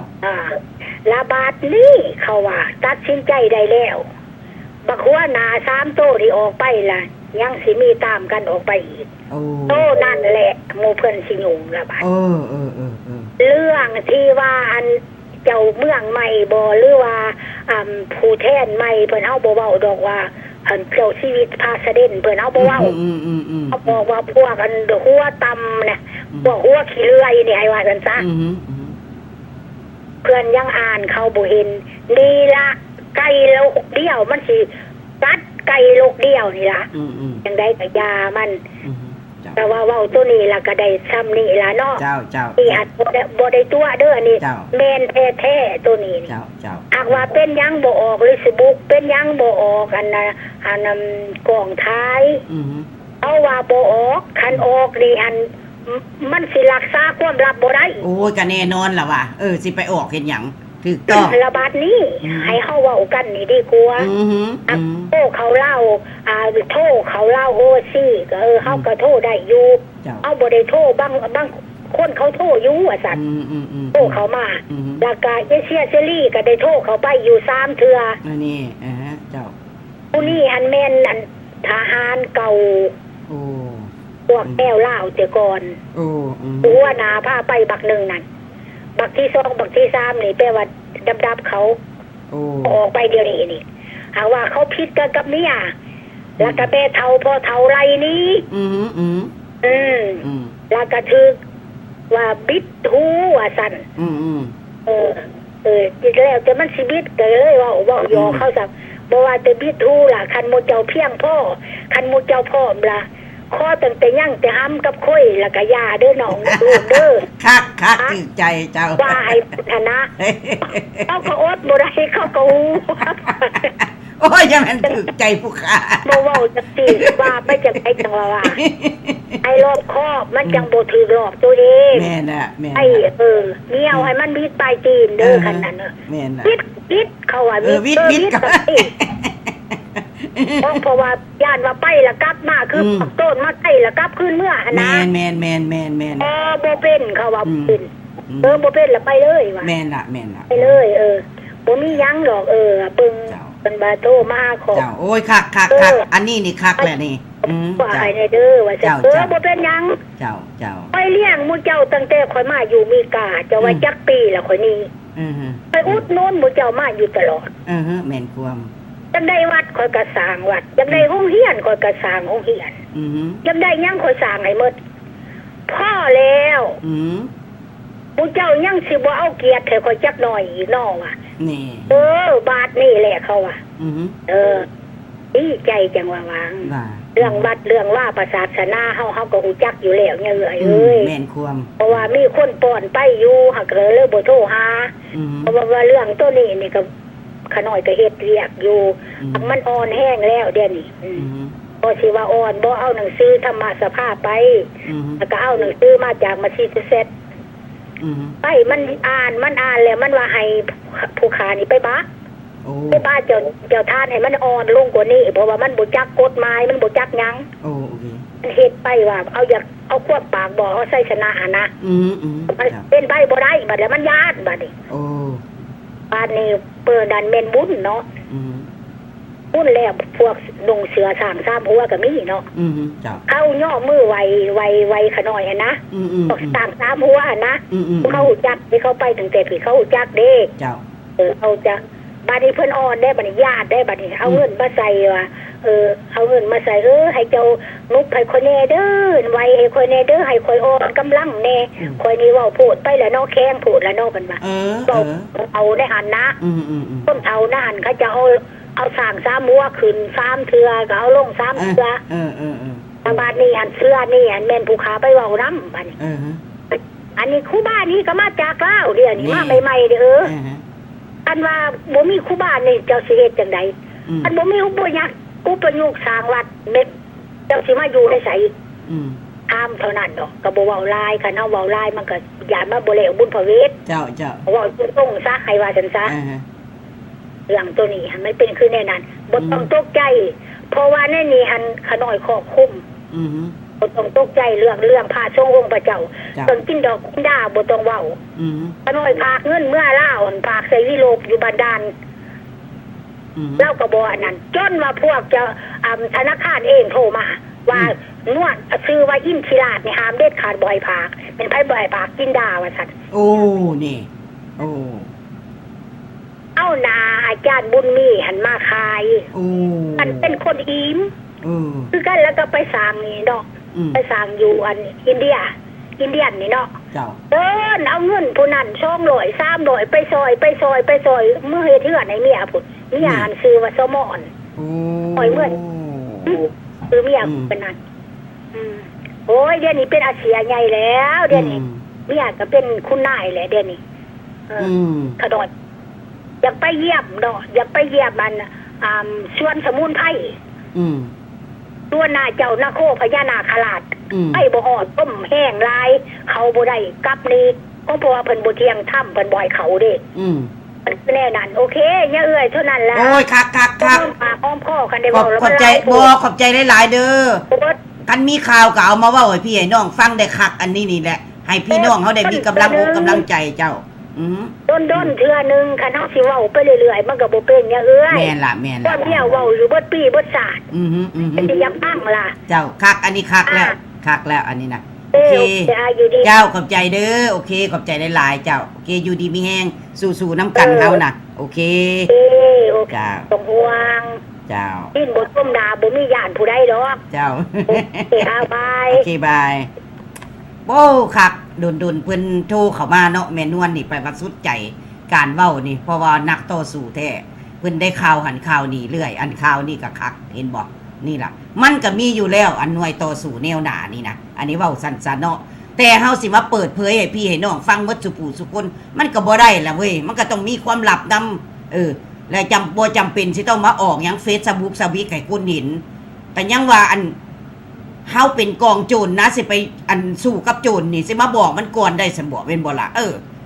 แต่ว่าดนเพิ่นก็บอกข่าวมาให้พี่ให้น้องได้เข้าใจเนาะและพี่น้องหมดทุกคนได้ฟังได้มีกำลังใจบ่นี่นะเห็นบ่แล้วก็มีผู้นึงลูกหลานเฮาโทรเข้ามามื้อก่อนอันแม่นวลนี่ก็เว้าคักนี่เขาเจ้าสิสู้เองดอกโอ้ยขอให้อันลูกให้หลานผู้ใดติดต่อสู่หรือว่ารุ่นใดก็อย่าเนาะที่ว่าเป็นแนวหน้าผู้ข้าขอสิ่งศักดิ์สิทธิ์เหล่านี้จงไปคุ้มครองให้พวกท่านให้ตีทุกสิ่งทุกอย่างให้มันแตกก้อนหินมันนี่สิแข็งสำได้กายมันมุนเอาสิ่งศักดิ์สิทธิ์ไปคุ้มครองเด้อผู้ใดที่ว่าเป็นอันนั้นแนวหน้าของอันนั้นอันพวกเขานี่พวกเขายินดีพวกเขาอยู่ต่างประเทศนี่สิให้กำลังใจสิขอนบขอไหวอวยพรทุกสิ่งทุกอย่างประเทศชาติบ้านเมืองสิได้ย้อนพี่ย้อนน้องอยู่ประเทศลาวนี่ล่ะผู้แนวหน้านี่แหละที่สิพาพวกเฮาไปได้ประเทศลาวให้ได้อีหลีนี่นะสบายดีไปเจ้าเซินเนาะเซินว่าได้เจ้าเซินเจ้าโอ้กราบขอบอกขอบใจนะปะขอบอกขอบใจนำมาป่าปูที่เป็นโตมาบางทีเนาะเจ้าเมนวนเจ้าไอ้มันเห็นแสงสว่างเลยจะเกลือผู้ขานี่ปึ๊ดปั่นตันใจมาหาโดดนะเหลือใจนะคือว่ากับมาพี่กับน้องได้หลายคนคือโตเขามาป่าได้เลยเหลือใจนะเพราะว่าเห็นเขาพูดขี้ขูดเห็ดนี่จุดนะมันอดทนบ่ได้แล้วว่าผู้ขาก็บ่แม่นว่าทหารตะห่มอีหยังดอกแต่ก็บ่แม่นแหละบวชนักการเมืองกันหน้าอีหยังดอกเศร้าให้เศร้าหน้านี่แต่ว่ามันเห็นพฤติกรรมของเขาเจ้าแหละมันเหลือใจตาป่ามันเป็นจังซั่นแหละอยากมาประกอบก้มคิดก้มเห็นนำผู้ขานี่นะมาฟังข่าวเบิ่งข่าวไทยที่เขาเจ้าเว้าทานทงรุ่นเพิ่นมาเยี่ยมยามประเทศไทยมาประชุมกันเกี่ยวกับว่าสิเหตุการณ์การขายเรื่องเศรษฐกิจเป็นบ่หลายสิ่งหลายอย่างแหละทานทองรุ่นนี่เสนอ กับนายกไทยร่วมมือกันปราบปรามผู้ที่ก่อการร้ายว่าจะมีประเทศลาวนี่จะสร้างจะพัฒนาให้มีบุคลากรในปี2020ให้ได้และก็ให้หลุดพ้นจากความทุกข์ยากเพราะผู้ข่าวว่ามันเดือดแตกต่างกับย่านางองซานซูจีแม่นล่ะของพม่าเพิ่นเขามานี่เป็นว่าอันนี้เป็นว่าเขามาเพื่อปกป้องประชาชนของเพิ่นให้ประชาชนนี่เขามาอยู่ในประเทศไทยอยากให้มีอยากเฮ็ดงานทำให้ประชาชนนี่เอาจิตเอาใจประชาชนไทยเด้อให้เฮ็ดอยากเฮ็ดงานให้มีสวัสดิการเพิ่นขอร้องให้ว่าต่างอยู่ทำกินเด้อเพิ่นเว้ากันเพิ่นว่าอันนี้สัญญากันลูกเช่นกันไอ้เจ้าเล่านี่หมอท้องรุ่นนี่เขามาเนี่ยมันต่างโหลดปานานเพิ่งรู้ปากญาติพี่น้องฟังเบิ่งมันคักๆแล้วควบมือกันลูกไล่เส้นกันปาบผู้ที่ก่อการร้ายน่ะมันบ่ได้แม่นมาคือว่าปกป้องประชาชนลาวขอร้องให้ประชาชนลาวมีสวัสดิการให้เขาเจ้าได้มีเวียกเฮ็ดงานทำให้ได้มีอยู่มีกินได้ประกอบอาชีพอย่างสมบูรณ์อยู่ในประเทศไทยบ่มีมันเว้าได้ปาบหลวดนี่นะผู้ขามันเจ็บใจมันเบานี่นะมันว่าประชาชนลาวน่ะคือว่ามันท่านสิเว้าปะสิเว้าจังได๋เนาะป้าเนาะมันจังสิขนาดใจว่าหมาซะแม่นความมันก็คักมันปาบหมามันกินหมาเดี๋ยวมันก็ขาหมาประชาชนลาวนี่นะมันต่ำกว่าเวียดนามพันเท่าเป็นคนชั้น2พุ่นนะผู้ขานี่เฮ็ดจังได๋แล้วมันจังเว้าแล้วนี่มันจังกล้าเว้านี่นะผู้ขาขอร้องเถาะนายกไทยขอร้องปกป้องประชาชนลาวนี่อีดูผู้หน้าเขานี่ให้เขาเจ้ามีอยู่มีกินเด้ให้คิดว่าตั้งแต่ปี1975มาจนฮอด1989ประชาชนลาวนี่นะปกป้องประชาชนไทยได้ปกป้องดินแดนของไทยเอาเลือดเนื้อของตัวเองนี่นะตายคือประเทศไทยตามชายแดนบ่อยากให้คอมมิวนิสต์เข้ามาก่อกวนอยู่ในประเทศไทยอันนี้ผู้ข่าวเว้าให้ฟังอันนี้นะมันให้เข้าใจเขาว่าเมนูเขามาเพิ่งบุญบารมีของประเทศไทยผู้ขาก็ได้มาเพิ่งบุญบารมีของประเทศไทยผู้ขาก็บ่ได้ลืมบุญคุณของประเทศไทยต้องจักบุญคุณอยู่ผู้ที่ดีผู้ที่บ่ดีอันนี้ก็ขอว่าจังซะให้มีจิตใจสากลเหมือนกับทานที่เว้านั่นแหละปกป้องประชาชนประชาชนไทยก็ขอให้ปกป้องประชาชนลาวในผู้ที่เขาบ่มีสิทธิ์บ่มีเสียงว่าจังซะอันนี้ผู้ขาขออันนี้ขอต่างหลายประชาชนลาวอยู่ทั้งในและอยู่ทั้งนอกว่าจังซะพวกเขาบ่แม่นว่าบ่ได้มีความจงรักภักดีต่อทานพวกเขาก็ยังมีอยู่ว่าจังซะอีกอย่างนึงคือป่าเว้ามาเกี่ยวแก่กับเรื่องหวานวัดว่านี่นะผู้ขาเว้ามานั่นแหละเขาใส่วัดนี่เพื่อเป็นกลอุบายเพื่อเป็นขันต่อรองแต่เฮาคือขยายอำนาจและสิทธิคุณเพื่อญาติแยงเอาคนของเฮานี่ล่ะให้เป็นลุงเสือของเขาเพราะว่าเขาเจ้านี่เขาว่าเขาเจ้ามีอำนาจอย่างไรมีอำนาจในการต่อรองเพราะว่าคนทั้งเฮาเนี่ยมาอยู่ในนี้นะมาได้รับแสงสีแม่นอยู่ได้รับแสงสีแต่บ่หัวสมองยังบ่ได้แสงสีใดนี่เห็นเขาเฮ็ดดีทำดีกับเฮาแล้วนี่นะลงคนปรับ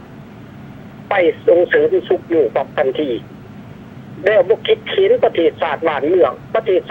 ของเฮามันเป็นจังได๋มันหลุมจมซำใดเพราะว่าเฮาสิได้มานี่มันสาเหตุหยังต้องเว้าเรื่องนี้มาเอามานี่สิลุกสบายบ่ได้แม่นใด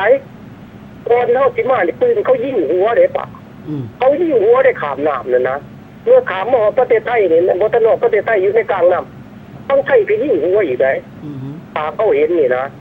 มันเป็น เป็นหยังก็อย่างนี้เขาก็ปกป้องสัตว์เดือดปกป้องดินแดนของเขาเจ้าแต่เฮานี่นะมาคิดดูนึงปืนบ่มีหยังจักอย่างนี่นะทางฝั่งลาวเป็นหยังจังขาอันนี้นี่แปลว่านี่นะล่างเผาพันธุ์ใดอันบอกอยู่ในคดีนั่นนะมันเป็นจังซั่นนะให้เฮาคิดนึงน่ะในทุกวันนี้สิ้นตัวยังต้องขาหมู่นี่นะทางสาธารณสุขที่จังไดเขาถือปืนตะลิ่งมองเขาก็ว่าบ่แม่นว่าเขาบ่เว้าแต่เฮ็ดจังบ่ได้ย้อนสาเหตุทางประเทศลาวบ่รู้ทั้งบ้านเจ้าบุญสิเขาเกตจังบ่ได้เขาสิโตร้องจะได้เดี๋ยวไปเว้ากับสาธารณสุขสิเว้าจะได้เดี๋ยวเขาขาเขาบ่ได้จะขาแต่ว่าประชาชนลาวอยู่ในเมืองลาวเนี่ยมันกระจมซื่อๆนั่นแหละเป็นตัวอย่างว่าเดี๋ยวนี้เขาขูดเนื้อเธอหนังเอาดินเอาดอนต้นหญ้าบ่มีสิทธิ์บ่มีเสียง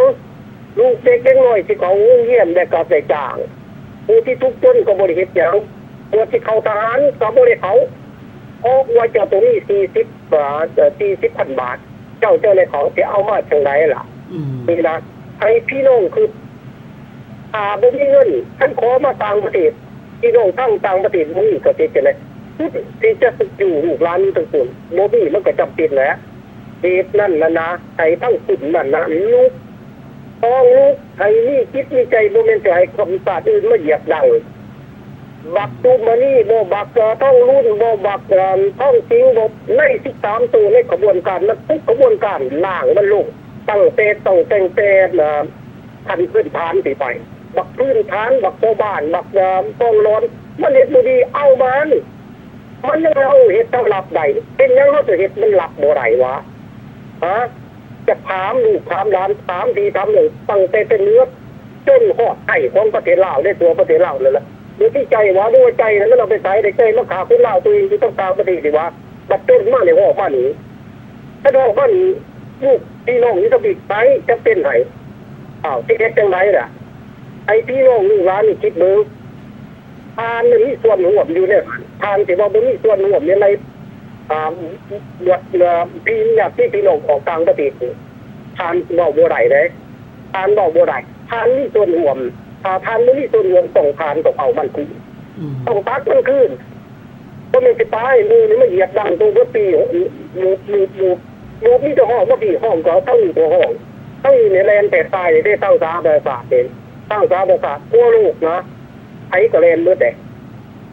ตั้งแต่ดึงตั้งกระบุนและผู้ขาพ้องอีกนักการเมืองทุกนักการเมือง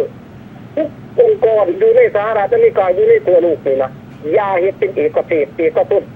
ว่ามันเขามาเป็นคลิปเดียวเขียนเป็นหนังสือตัวเดียวนั่นไล่งานต่อสาธารณรัฐว่าเป็นเต่าที่เต่าตากับเพียงไปเขาขี้ข้านไปอ่านรับค่าไปครับเขาไม่อยากพูดอีกคู่ครับตาไปดีก่อนเขาก็บอกตรงกันเนี่ยเพราะว่าเจ้าบุคคลเพียงกันดีกว่าที่แต่งไรได้ไปเฮ็ดเจ้าก็บ่ได้หรอกเจ้าต้องพร้อมเพียงกันเมิดทุกองค์กรบักเล่าลิ่งบักเล่าลงบักเล่ายังกะยาใส่มาพร้อมเพียงกันมีตัวใดเรื่องป่าเรื่องไหนเจ้าขอบใจหลายเจ้าขอบใจหลายที่ตู้เข้ามาเจ้าโอเคไอ้นี่อายุมันกว่านี้เจ้าเรียนแง่เลยแกลูกแกร้านป่าโอ้ที่ควยที่จริงนี่เอาทุกความสามารถใส่ผู้ขาเอาทุกความสามารถเลยเจ้าขอบใจด้วยป่าด้วยนะตรงนี้อยู่ดีได้เจ้าใจหลายๆเนาะเพิ่นโทรบัดใดมาบัดใดเพิ่นก็เว้ามีแต่แนวเป็นตาให้เฮาฟังเนาะให้ความคิดความเห็นเพิ่มเติมกันเข้าไปอันนี้แหละจังว่าประเทศชาติบ้านเมืองนี่มีหลายสิ่งหลายอย่างเฮาผู้ใดฮู้หยังก็เอามาเว้าสู่กันฟังถึงว่าพวกเฮาจะมีหยังอยู่ประเทศลาวเนาะลูกหลานคนลาวหั่นล่ะสิเป็นผู้อันเดินหน้าเฮานี่แม่นนำหลังเพราะว่าเขาเจ้าอยู่หั่นอยู่แล้วถ้ามีการคิดขึ้นมาได้ว่าเฮาต้องสู้เฮาต้องลุกเฮาต้องสามัคคีกันก็เฮ็ดได้แท้คนอยู่ในประเทศลาวนั่นล่ะที่ว่าจะต้องสู้เมื่อไฟมาใหม่เฮือนเฮาแล้วเฮาบ่ไปซอกหาน้ำมาหดมันก็บ่มีไผซอยเฮาดอกเฮาต้องซอยเฮาเองให้พยายามคุยกันให้มันถูกต้องผู้ข้าภาคภูมิใจหลายมื้อนี้เนาะแม่นวลก็มาเว้าให้ฟังลูกหลานผู้นึงคนก็มาเว้าว่าคนอยู่ประเทศลาวนี่ล่ะสิเฮ็ดเองเห็นบ่พวกเฮานี่อยู่ต่างประเทศนี่มีแต่ว่าสุกยู่เป็นกระบอกเสียงให้เขาเจ้าให้กำลังใจเขาเจ้า มีหยังพอเฮาซอยได้เฮาก็ซอยกันไปเท่านั้นสิ่งที่ว่าเฮาให้กำลังใจ และพี่น้องประชาชนทุกคนที่มาเปิดสถานีนำกันออกเงินออกคำก็มีส่วนที่ว่าหยังส่วนช่วยเหลือให้กำลังอกกำลังใจข้าเจ้าพากันมาเว้าอยู่นี่ต่อสู้ให้กำลังใจลูกหลานอยู่ทุกมื้อนี้เป็นหยังทุกคนเฮาจังค่อยสิเสยเฮาต้องกำจัดลาวลิงนี่แหละให้มันได้บ่ให้เหลือให้ข้าเจ้ามีมือหนึ่งตาข้าเจ้าหักสิมื่นขึ้นดอกถ้าว่าข้าเจ้ายังมื่นบ่ได้นี่ก็แปลว่าผู้ข้าก็บ่เข้าใจละเนาะคือว่าสิรับพิลึกพิล่ำแท้คันรับแบบนี้นี่ก็คือบ่ตายไปซะเนาะตายไปดีกว่าได้ผู้ข้าว่าเกิดมาแหละทำลายชาติอันนี้นะผู้ข้าว่าทำลายชาติพวกลาวลิงนี่นะบ่ได้แม่นหักชาติบ่แม่นหักเป็นดินลาวเด้เพราะว่าเห็นแก่ส่วนตัวเด้เห็นบ่มาแล้วยังมาวนวายอยู่นี่อีกไปยังบ่ไปเลยคันมักประเทศลาวมักพวกแนวลาวเดี๋ยวนี้นะไปอยู่เลยไปเป็นเจ้าเป็นนายน้ำเขาพุ่นแม่ได้เขาก็ให้แล้วเขาก็ยกย่องแล้วยังบ่ไปอยู่เลยมายังมานำเอาเงินดอลลาร์อยู่นี่เห็นบ่อันนี้แหละอันพวกนี้มันหน่วยก่อกวนหน่วยบ่ฮู้จักความหักษาเห็นแก่แต่ประโยชน์ของตัวเองผู้ข่าว่าทุกคนควรคิดละกะเอามาคิดว่าเป็นหยังค่อยเป็นลาวลิงพวกนี้เห็นแก่ตัวก็สิเป็นลาวลิงนี่นะสุกงาใดกินงานั่นเฮาก็เป็นหยังเฮาจะค่อยเปรียบเทียบใส่ลิงเพราะมันเป็นลิงเป็นลาวลิงงาใดแซ่บงาใดสุกมันก็ไปกินเด้สบายดีแม่โอ้ยเซินลูกเอ้ยเอาเพิ่มเติมเจ้าลูกเซินเด้อลูกเด้อโอเคดีซีเขานะเจ้าแต่ว่าเรื่องอนาแม่ว่าเรื่องลาวลีนนะแต่พวกเขาไปแล้วว่าสิไปเฮ็ดการขอการฆ่าอยู่เมืองลาวได้แม่นล่ะแล้วไปแล้วข้าเจ้าก็สิไปเอาสัญชาติลาว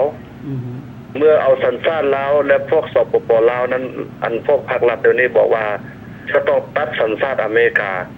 บ่มีหมอใดอ้ายใดนางใดตัดสัญชาติอเมริกาเห็นบ่บ่กล้าเอาเห็นบ่แต่ว่ามันด่าอเมริกาได้เขาได้ด่าจักรพรรดิได้ด่าเฮาแต่ว่าบัดไปฮอดพุ่นแล้วว่าสิไปเอาสัญชาติลาวบัดนี้ทางนโยบายไอ้พวกสปป.ลาวบอกว่าเจ้าต้องมีสัญชาติเดียวคันที่เป็นลาวมันบ่คือบ่ครบแก้วแถวนี้ให้2สัญชาติได้สัญชาติเดียวบ่ตัดคงกลับขึ้นมาอยู่ในอเมริกาถ้าอเมริกาได้จักรพรรดิ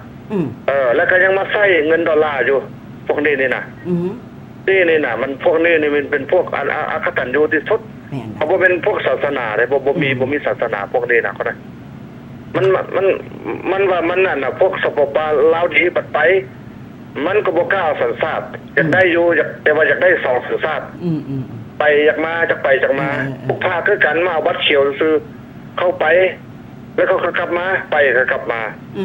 ตัวเดียวนี่เรื่องการบ่ไปบ่มาเรื่องนี้เขาต้องเว้ากันจ่าแจ้ง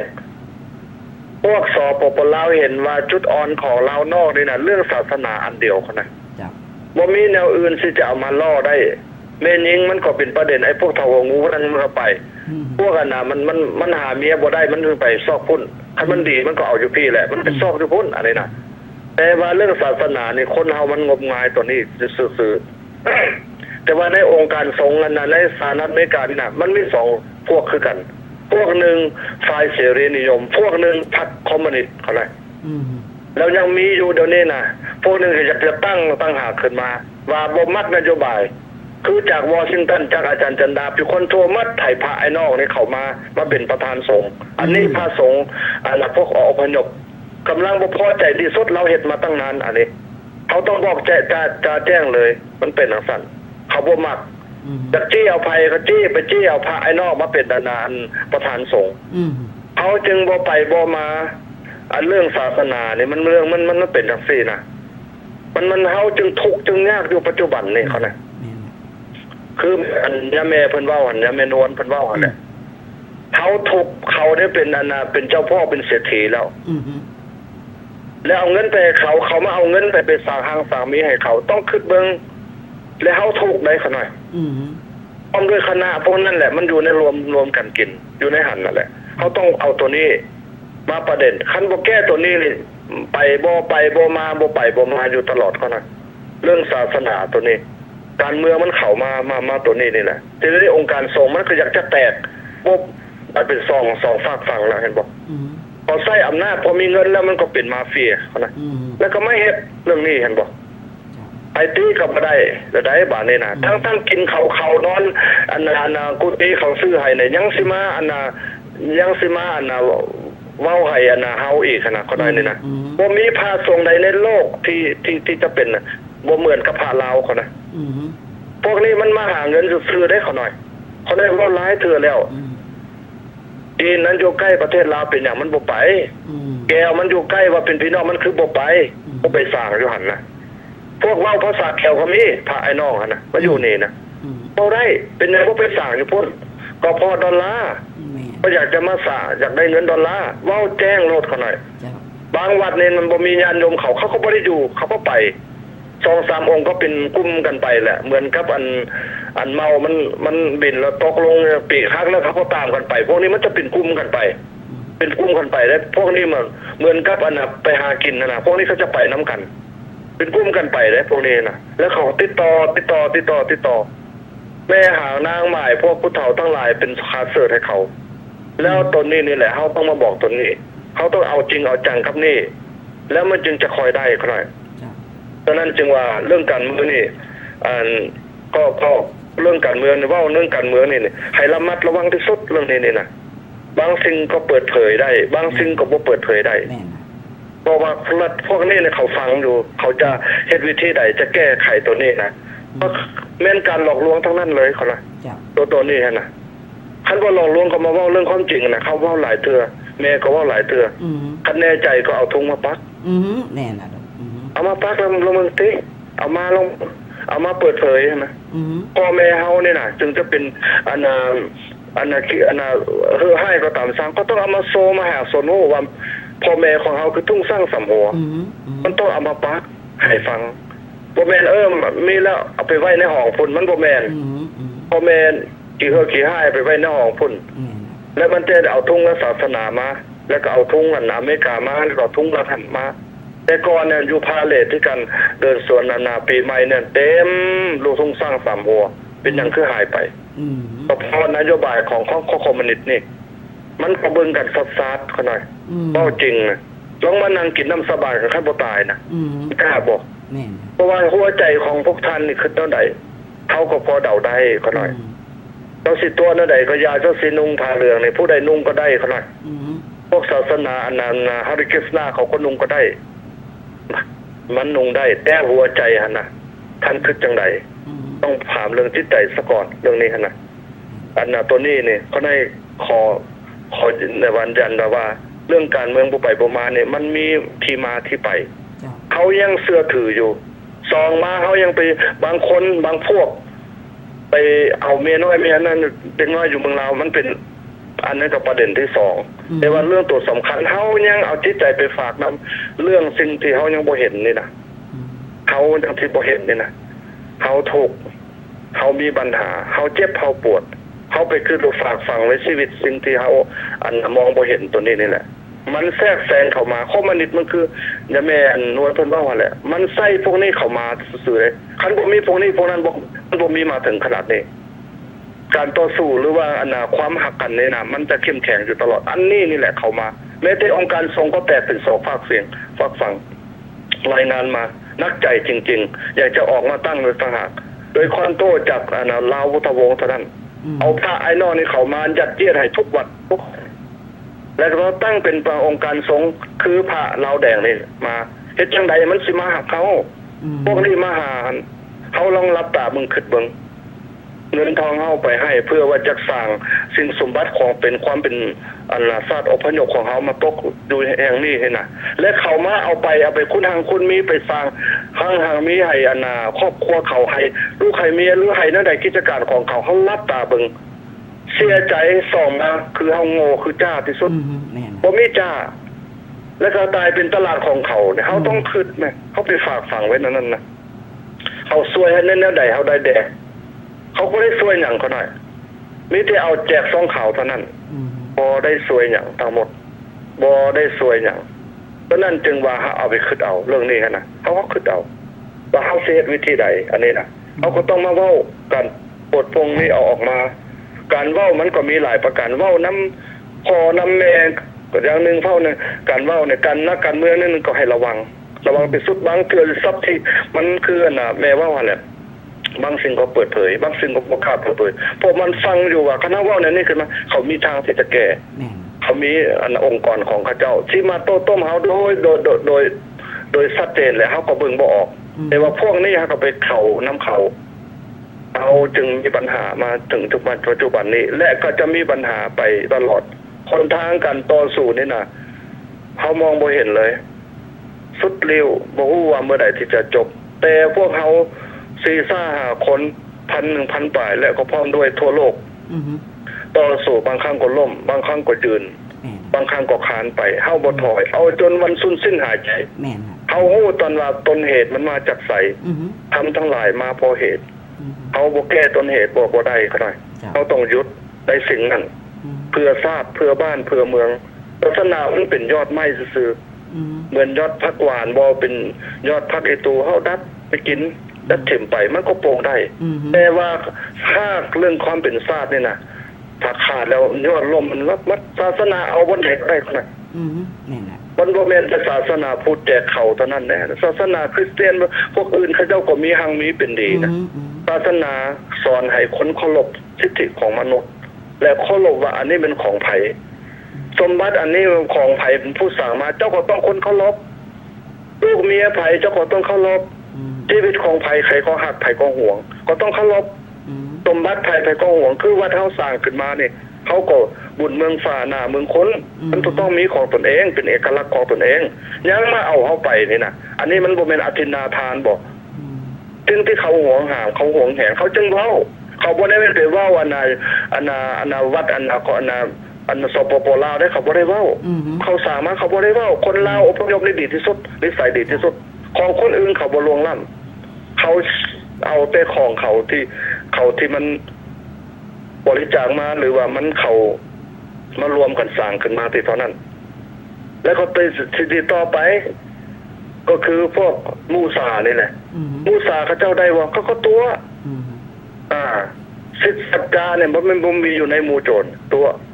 ลบไปลบมาลบไปลบมาเห็นบ่เอาสนีแล้วเว้าเลยนะต้องเป็นคณะกรรมการนี่นะเว้าหมดความ 2-3 นาทีกลับขึ้นมาเว้าเรื่องใหม่คันสืบนี่ฮู้ทันทีโลดคันสืบนี่นะตับนี่บ่มีดิ้นอยู่ตลอดเลยนะเจ้าเป็นพุทธามามกะเป็นอุปสกอุปสกะต้องพร้อมด้วยศีลห้าแต่ต้องฮู้ทุกสิ่งอย่างรอบด้านเจ้าจึงคอยเป็นผู้นำในกลางในรัฐนั่นในแป้นนั่นในเมืองนั่นเจ้าต้องฮู้แจ้งสัตย์ว่าปฏิเสธบ่ฮู้ก็ได้และผู้นำศาสนาก็ต้องให้ผู้ให้มีความเป็นธรรมอันนี้สมบัติของไผต่อไผบ่แม่นว่ามันอยู่เอาเงินเอาคำจากมือเขาแล้วก็เอาไปเป็นสร้างหังสร้างมีให้ตนเองแล้วก็ไปรับใช้พวกพรรคคอมมิวนิสต์พวกนั้นจะเอานักฮ้องนักดีดนักรำเนี่ยก็มาเอาพระไอ้น้องนี่เข้ามาเอานโยบายเข้ามาอันนี้นี่แหละคันเว้าย่านแต่ว่าบาปเอาบาปมาใส่เฮาเอาสวรรค์มาล่อเอานรกมาขู่ลาวเฮาเสียตอนตัวนี้บ่ว่าใส่ต่อใส่มานะตัวเดียวเท่านี้คันปัญหาตัวนี้นี่ตัดลงไปนี่ทุกสิ่งอย่างขี้คายหมดที่สู่เอาบ้านในเมืองนี่แทบเดียวได้หมดเพราะว่าเฮาเนี่ยเอาตัวนี้เนี่ยมาคุมสมองอยู่ที่ทำงานนี่ 100% เนี่ยได้แต่ 10% เพราะว่าเรื่องเบื้องบนเนี่ยมาคุมเฮาอยู่ตอนนั้นกษัตริย์บ่มีแต่เรื่องศาสนาคอมมิวนิสต์มันจึงเห็นจุดตัวนี้นี่แหละส่งออกอันสิไปเว้าหลายแต่มันสิเปิดเสือคือกันเรื่องคณะสงฆ์เรื่องครูบาอาจารย์นี่นักไปกว่านั้นมีรูปมีหลักฐานมีพิมพ์ยานทุกสิ่งอย่างไปเฮ็ดเราผิดปกติจนศีลจนว่าจนบ่มีแหละมันศีล4ข้ออันตรายที่สุดเขาก็ทำได้ทุกสิ่งอย่างคนนั้นและบ่มีผู้ใดแก้ไขได้บ่มีพ่อบ่มีแม่บ่มีสิ่งใดเฮาสิไปฝาก ชีวิตกับบ้านกับเมืองมันก็บ่อยู่ในกฎหมายบางข้อก็อยู่กฎหมายยกตัวอย่างฆ่าคนบ่จำเป็นดอกจะบ่ต้องมาจะนามแก้หรือว่าบ่ต้องให้มาส่งมาอะไรสิละมันสิไปในปริยายเจ้าหน้าที่บ้านเมืองจับคุมขังแล้วก็ไปขายแนวสิ่งที่ผิดกฎหมายนะหรือยกตัวอย่างไปเบิ่งผู้โป้เด็กน้อยอายุต่ำกว่า18ปีอันนั้นบ่จำเป็นดอกบ้านเมืองเขาจัดการเองเขาไปคุมเอาเองแต่ว่าพวกของการส่งนี่เมินเสยแค่บ่อย่างก็ยังให้กันกรรมการบ่ไปเซาบ้านมาสร้างวัดให้เขาอีกมาต้มประชาชนลาวตัวเปายกต่อไปอีกองค์การเสริญเมินเสยก็แสดงว่าจะรวมเป็นองค์การเดียวเขาต้องตีแบบนั้นเขาบ่มันไปว่าตรงสั้นอันจะสิตั้งมาให้หนังที่ตั้งมาให้หนังการส่งนะมันจึงแตกนะเพราะผ้าคอมมิวนิสต์มันเป็นผู้หัวหน้ามันอยู่หั่นมันต้องเว้าจะชัดเจนเอาต้องถึงดำถึงแดงกันให้นะให้มันเปิดเผยให้สาธารณชนฮู้ขนาดให้โลกมันรับฮู้โลดขนาดเดี๋ยวนี้เรื่อง FBI ไปมันก็ออกไปในทั่วโลกแล้วแหละเขาฮู้แล้วแหละอันนี้บ่ศาสนาสมเพราะคอมมิวนิสต์มันจึงใส่พวกนี้อยู่ตลอดเขาอยากฆ่าได้เขาอยากต้มได้เขาอยากตัวได้เขาอยากทำทุกสิ่งอย่างเขาทำได้เพราะนั้นจึงว่าจึงบ่ไปบ่มาเฮาก็ต้องทุกข์อยู่เอารวยแต่ว่าเฮาจนเป็นภาครัฐนี่แหละภาครัฐรวยประชาชนมันทุกข์มันไทยเจ้าทุกสิ่งทุกอย่างเจ้าสมัครได้เอาทุกสิ่งทุกอย่างให้แต่มันเป็นจังซั่นอันสภาพการนั้นบ่ผิดดอกแต่ผู้ผิดคือไปผู้ไปขายอันนี้สันใดคือว่าเงินมันบ่ผิดดอกคือเอาไปใช้ให้มันเอาไปป้อนให้มันจึงคอยขยายอำนาจนี้ขึ้นมาเงินพวกนั้นเลยมันสะบัดเข้าไปให้พวกนี้สามารถทำลายเฮาได้ก็ได้คือศาสนาเอาเงินพวกอนาสาวกทั้งหลายที่ดูในเส้นนั่นแหละเอามาหั่นฆ่าคนเจ้าเองคืออเมริกานี่แหละแต่สงครามแล้วเอาลูกเอาเต้าเขาเจ้าอพยพหลบภัยเอาเขามาบ่ฮู้หยังในที่สุดก็มาถิ่มระเบิดใส่ September 11พวกนี้ก็แม่นพ่อแม่เคยสงครามกันตั้งแต่ก่อนเดี๋ยวนี้รัฐบาลใหม่ขึ้นมาเพื่อต้องการบ่ให้เอาพวกนี้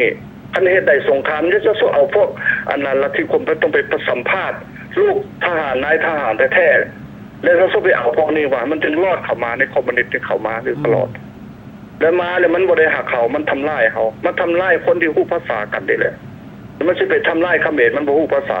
มันสิไปทำลายไอ้พวกเวียดนามใต้ก็บ่ฮู้วิธีจะไปเทศมันก็มาต้มเฮานี่คือเก่าก็ได้มันต้องเอาจริงเอาจังเรื่องนี้นะความย่านนั่นแหละมันจึงบ่มีที่อยู่ความย่านเฮาจึงถูกธรรมะพุทธเจ้าเว้าหลายเทื่อแล้วบุญนั้นคือมีปัญญาคือเฮาพ้นจากความทุกข์ได้พ้นความทุกข์เฮาสบายในชาตินี้เมื่อตายรับตาไปเฮาก็สบายจะไปหวังว่ากินข้าวแจกข้าวเจอขนาดมันบ่มันนั่นเนาะมันก็สิมีแต่ว่าศาสนาอื่นก็บ่ให้แต่พาเขาก็เป็นมีเป็นดีเวลามันเรื่องอภิธรรมความจริงต้องมาเว้าอย่าสุไปเว้าเรื่องอันนั้นแนวสูตรอื่นๆนั่นน่ะตายปุ๊บจิตนั้นไปเกิดทันทีหลักวิทยาศาสตร์ของศาสนามีเกณฑ์ไว้มาอภิธรรมบัณฑิตคันเห็นเรื่องประโยค9มันจะเว้าเรื่องนี้ตายปุ๊บได้เกิดปุ๊บทันทีมันบ่แม่นว่าสิลอยไปได้ขนาดเหมือนเฮาคิดแล้วเกิดขึ้นทันทีดังบ่ทันตายน่ะจิตดวงนึงนี่น่ะแม้บ่ขาดสถิตมันเข้าไปอยู่ในภพใหม่แล้วนั่นบ่ตายปุ๊บเหมือนกับอนาปีกนี่น่ะหางมันอยู่ทางนี้หัวจะขาดปุ๊บมันก็ไปปุ๊บทันทีมันเป็นปฏิสนธิเกิดทันทีหมดเกิดในไข่บ่เกิดในอย่างเดียวบ่เกิด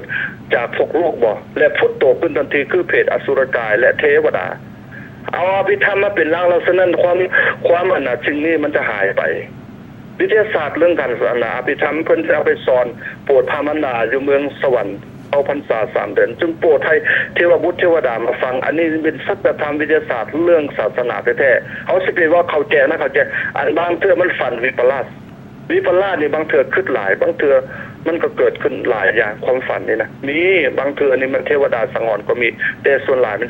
ต้องเอาหลักอภิธรรมมาเว้าแล้วสิ่งนั้นมันจะคอยหายไปตัวต่อสู้นี่เฮาต้องต่อสู้ที่ต้นเหตุมาจากตัวนี้นะเฮาต้องเอาจริงเอาจังถ้าว่าเฮาคัดเลือกเอาพาดีๆมันเฮาก็ตัดสมบูรณ์เฮาก็ปลื้มใจได้ดีเอาเงินไปให้เขาเอาไปเล่น Facebook เอาไปจ่ายฟุ่มเฟือยบ่ว่าเงินมันได้ง่ายเด้ถ้าเข้าไป รอยากไปคันซะเป็นผู้ใดอยากให้เนี่ยไม่ก็ไปบวชสิบ่ต้องไปเรียนหนังสือหรอกแม่นน่ะบ่ต้องไปเฮ็ดวิศวะต่างๆมันทุกข์มันยากมันต้องหลายขั้นตอนก็ไปบวชสิคนดังรับตานี่ก็ไปให้คนไปสืบญาติโยมไปสืบแม่นี่ว่าโอ้แม่เพิ่นมักแนวใดทั้งๆได้เพิ่นอ๋ออาตมารับตาเห็นนี่แม่นี่มีสวนอยู่ข้างบ้านนี่โอ้มักถั่วงอกในงามได้จังได๋จึงเห็นโอ้มันอยู่ในญาณมันเอาผู้หัวหน้าได้แล้วแม่จะต้องขยายไปโอ้อันนี้นะลูกของข้าพเจ้าเนี่ยเป็นอาจารย์เลยนะเน้นคำซะรับตาเห็นศาสตร์อดีตศาสตร์มันก็ไปแล้วมันเฮ็ดได้ขนาดสิไปเฮ็ดอาชีวะเอาล้มเอารวยก็ได้ขนาดเอาเงินล้านก็ได้อันเขาน้อยสิเฮ็ดตอนบวชเขานั้นบ่เฮ็ดบ่เอาสิ่งนั้นน่ะมันต้องเอาธรรมะมาสอนกันจริงๆนะคันเก่งก็ตั้งวิปัสสนาขึ้นมาคือแบบพวกวัดอื่นนี่เขาตั้งอยู่ในบอสตันบออยู่ชิคาโกได้ตั้งศูนย์กลางฝึกสมาธิบ่มีเงินก็อย่านางรับตาตรงให้ที่เจ้าหลุดจึงความทุกข์ได้ให้พ้นความทุกข์ทันทีนี่นะเห็นได้เฮ็ดได้บ่มีบ่เฮ็ดขั้นสอนตัวนั้นแล้วมันบ่มีเงินมาหมุนบ่มาทานบ่ว่าวัตถุแล้วมันจะคามไปฮอดมหาวิทยาลัยได้ครับบ่เว้าเรื่องสั้นประถมแล้วย่านมันบ่มีทรัพย์เข้ามาก็เลยบ่สอนไปสอนได้เอาเรื่องทานได้ตลอดนะอยู่ในเมืองนอกน่ะบ่มีมันเป็นจังซั่นก็เป็นว่าตัวต่อสู้ในตัวสำคัญคือเรื่องศาสนายังค่ามันเป็นมะเร็งอยู่ในสมองเฮาทุกคนอยู่นี่แหละมันจึงบ่ไปบ่มาเฮาต้องให้ระวังเรื่องการเมืองอันนี้นะเฮาต้องเบิ่งบางสิ่งก็เว้าบางสิ่งก็บ่ควรเว้าเพราะเขาจับฟังอยู่ว่าเขาสิเฮ็ดเท่าใดมันแล่เหลี่ยมจับได้มันสิเล่เหลี่ยมสิเอาสมบัติเฮ็ดได้มันสิข่อยบ่เอามีหยังไปให้เจ้านะเอาเงินมาให้ข่อยเจ้าซื้อเจ้าเสียวิธีใดมันสิซ้อโกงกันน่ะมันโกงทางจิตทางใจได้เขานะสมบัติของเฮาแท้ๆเป็นหยังบ่ให้ปักธงแต่ก่อนเอามาติดอยู่ตามป้ายใส่พาเลทแดนๆยังเอาไปติดในห้องเฮาก็บ่เห็นว่าอยู่ในห้องบ่หรืออยู่บ่ในห้องนะมันจะรวมเป็นองค์กรนึงที่ต่อที่การทำลายเฮาคันบ่เฮ็ดจังซี่นี่คันน้อยว่าอีก 4-50 ปีเฮาอยากจะเป็นดังนี้เฮาก็หมดไปแม่นบ่ได้แดดขาดขนาดฉะนั้นขอฝากไปบ่หลายและสั่นในเพียงเท่านี้ไอ้ทุกคนพวกมีปัญญาทั้งหลายเฮาอยู่เมืองนอกแล้วเฮาเจริญประเทศที่เจริญแล้วก็ได้เห็นได้ฟังได้ฮู้ว่ามันการเคลื่อนไหวในโลกเป็นจังไดคนลาวอยู่เมืองลาวบ่ฮู้เท่ากับคนบนนอกที่ฮู้จักสถานการณ์การเจ็บป่วยอยู่เมืองลาวและคนลาวอยู่เมืองนอกบ่ฮู้จักสภาพตนเองเหมือนคนลาวเขาเบิ่งมาเขาฮู้ว่าเดี๋ยวนี้เขาเฮ็ดจังไดกับลาวนอกเพราะนั้นจึงให้ต้องเรียนให้หลายๆเรื่องนี้นะขอบใจหลายๆแม่เจ้าขอบใจเด้อเจ้าโอเคเจ้าขอบใจเนาะบายขอบใจเด้อที่ว่าโทรเข้ามาอธิบายเพิ่มเติมแด่ให้ทุกคนได้เข้าใจเนาะว่าการต่อสู้เฮามาแบบใดก็คือแม่เว้าแหละบาดเปิดเผยกับเปิดเผยบาดมีความลับก็ต้องมีบ่แม่นเปิดจนหมดศัตรูมันก็ฮู้เนาะการต่อสู้นี่มันมาหลายเหลี่ยมอันเขามาแบบกองโจรเฮาก็สิไปแบบกองโจรคือเขานี่แหละคันเฮาสิไปแต่เป็นแต่พระเอกหลายเขาเป็นโจรเฮาสิมาเป็นแต่พระเอกนี่เฮาก็บ่สู้เขาบางเทื่อเฮาก็ต้องเป็นโจรกับเขาคือกันกับเฮาอันนั้นน่ะอยากได้ลูกเสือเฮาก็ต้องเข้าทำเสือนี่แหละแบบเดียวกันบาดนี้คือพวกเขาเข้ามาพวกลาวลิงนี่แหละเขาซุ่งกันเข้ามาไอ้ลาวลิงก็เป็นเหยียบเมื่อ2เข็มแม่นบ่ล่ะไปหาเขาได้ย้อนผลประโยชน์ตัวเองมาพี่ก็ได้ความลับอยู่แถวนี้ก็เอาไปเว้าสู่เขาฟังบาดนี้คือเขาส่งพระเข้ามาหาประเทศนอกนี่แหละเขาก็ฮู้แล้วว่าอันคนลาวเฮานี่ถือศาสนาพุทธว่าแต่พระนี่ชั่วหรือดีก็อย่าโอ้ยเพิ่นสิว่าหยังเพิ่นสิเฮ็ดหยังก็อย่ายันแต่บาปเห็นบ่เขาฮู้แล้วเขาอ่านเจ้าออกพอแห้งแล้วว่าเจ้าสิเป็นแนวใดเขาจังค่อยส่งกันเข้ามาสั่นแล้วมันจะค่อยสิเป็นกองทัพพระขึ้นมาได้เห็นบ่เขามาร่วมกันเข้ามาเป็นกองทัพพระคือผู้ข้าได้ยินนั่นเพิ่นเว้าอยู่ในรายการของยะลุงสมดีนี่มันสิเป็นแท้ลองสืบกันเบิ่งมาหลายๆเด้บัดนี้ปีนึงมาจากคนจากองค์ว่าซั่นซะเอามาร่วมเข้าไปเป็นกองทัพนี่ก็สิได้แท้ไดแม่นบ่ล่ะอันนี้แหละที่เฮานี่ยังอ่อนแต้มเฮามาอยู่เมืองนอกควรสลาดคือด็อกเตอร์เพิ่นเว้าเมื่อกี้นี่แหละควรคิดอย่าสุไปโง่หลายในเมื่อว่ามันบ่ดีแล้วไปวัดไปเฮ็ดหยังนอนอยู่บ้านสำบายไปเฮ็ดหยังเก็บเอาเงินนั่นไว้ไปซื้อแนวอื่นกิน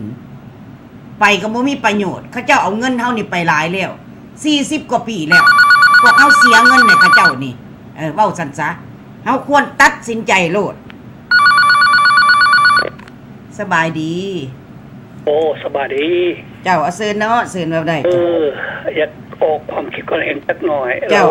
เกี่ยวกับพระอันวัฒนาหลายปีแล้วคือว่ามันยุ่งแท้นะ เจ้า คอยอยากขอถามว่านักต่อสู้ทั้งหลายก็เขียนใบขึ้นไปทางอันแผนกศาสนาของอเมริกาบอกว่าวัดเล่าอยู่ประเทศอเมริกานั้นมันมีคอมมิวนิสต์อยู่แล้วสั่ง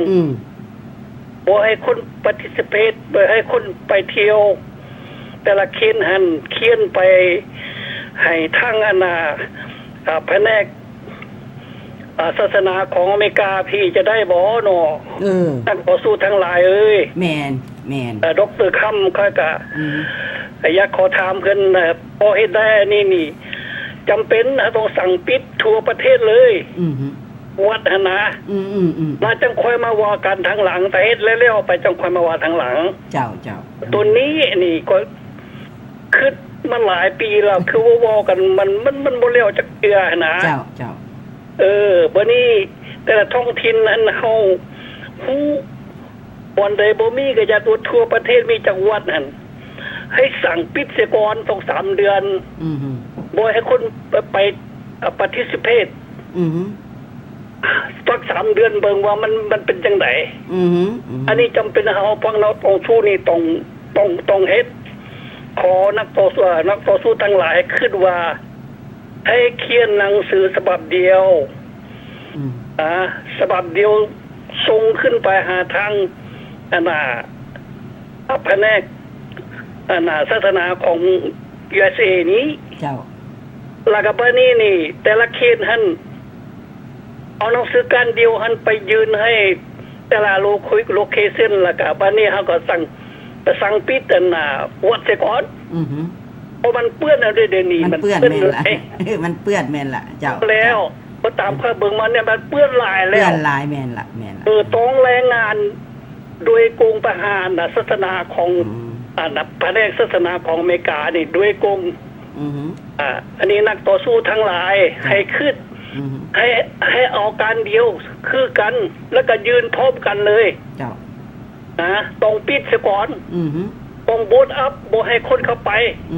บ่ให้คนปฏิเสธเข้าไปแม่น่ะอันนี้จะต้องเฮ็ดมันเปื้อนหลายแล้วหลายปีแล้วมันเปื้อนหลายแล้วเนาะเปื้อนหลายแม่นเจ้าโอ้ยจะเป็นเว้าติเจ้าเว้าติทางด้านนั้นเด้อเจ้าโอ้ยขอบใจหลายๆเด้อเจ้าขอบใจหลายๆเด้อที่แนะนำเข้ามาแม่นล่ะโอเคโอ้เพิ่นก็เว้าคักเนาะแม่นล่ะวัดให้มันเปื้อนหลายปีแล้วเพิ่นว่าคำเว้าของเพิ่นฟังให้คักๆเด้เฮาสิเฮ็ดหยังก็เฮ็ดเนาะให้ด็อกเตอร์อันนั้นคำนี่ซอยน้ำแดงว่าสั่นเพิ่นว่ามีหนังสือยื่นเข้าไปแม่นบอกสบายดีแม่สบายดีต่อเจ้าเอาเลยเด้อลูกเด้อผู้สุดท้ายเด้อเจ้าเด้อลูกเด้อบัดนี้เด้อโอเคด้วยขน่อยโอเคขอไม่ได้สัตว์ล้อเจ้าลูกพวกเขาต้องเฮ็ดแต่ก็เฮ็ดแท้ได้เดินไปใครได้ตามที่ว่าเขาสิมาทับมาเพ่พังลันพวกเขาจีตั้งอยู่ต่างประเทศนี่แม่นแล้วแต่ว่าเขาต้องยุดพวกนี้ให้ได้แต่เขาต้องเฮ็ดให้ได้ขอบใจแม่ใบเจ้าโอเคโอ้ยขอบใจหลายลูกจะแม่นเจ้าเว้าสั่นก็คักโลดเนาะเอาหยังก็ยาเนาะอยากให้พี่ให้น้องได้เข้าใจเนาะก็ผู้ข่าสิได้ออกไว้มื้อนี้เพราะว่าลูกสมควรนั่นเพิ่นสิต้องเข้าต่อเนาะสำหรับวันที่ผู้ข่าก็ออกรายการแต่ 12:00 น. ฮอด 2:00 น. เท่านั้นก็อยากให้พี่ให้น้องได้รับรู้เนาะเพราะว่าข่าบ่มีรายการนั้นต่อหันผู้ข่าก็ต่อไปอีกชั่วโมงนึงอันนี้ก็ลูกหลานเฮาสิเข้ามาแล้วก็อยากให้พี่ให้น้องได้รับรู้เนาะมื้อนี้ผู้ข่าว่ารายการนี้ได้ความแนะนำมีแต่สิ่งดีๆนำกันแล้วก็ได้รับข่าวดีเนาะเอายังก็ยามื้อนี้ถ้าผู้ข่าเว้าหยังผิดพลาดก็ขอโทษขออภัยน้ำพี่น้ำน้อยมื้อสุผู้สุคนเนาะและมื้อนี้ก็ได้รับข่าวดีอันหลายสิ่งหลายอย่างที่พี่น้องโทรเข้ามาเนาะแล้วก็พบกันมื้ออื่นเนาะถ้าผู้ใดมีข่าวหยังที่ว่าอยากส่งข่าวบ่อยากเว้าหยังสู่ฟังเอามื้ออื่นผู้ข่าวออก 2:00 น. ฮอด5:00 น. แลงเนาะ ขอขอบมุกขอบใจน้ำพี่น้ำน้องเมื่อสุผู้สุคนสบายดี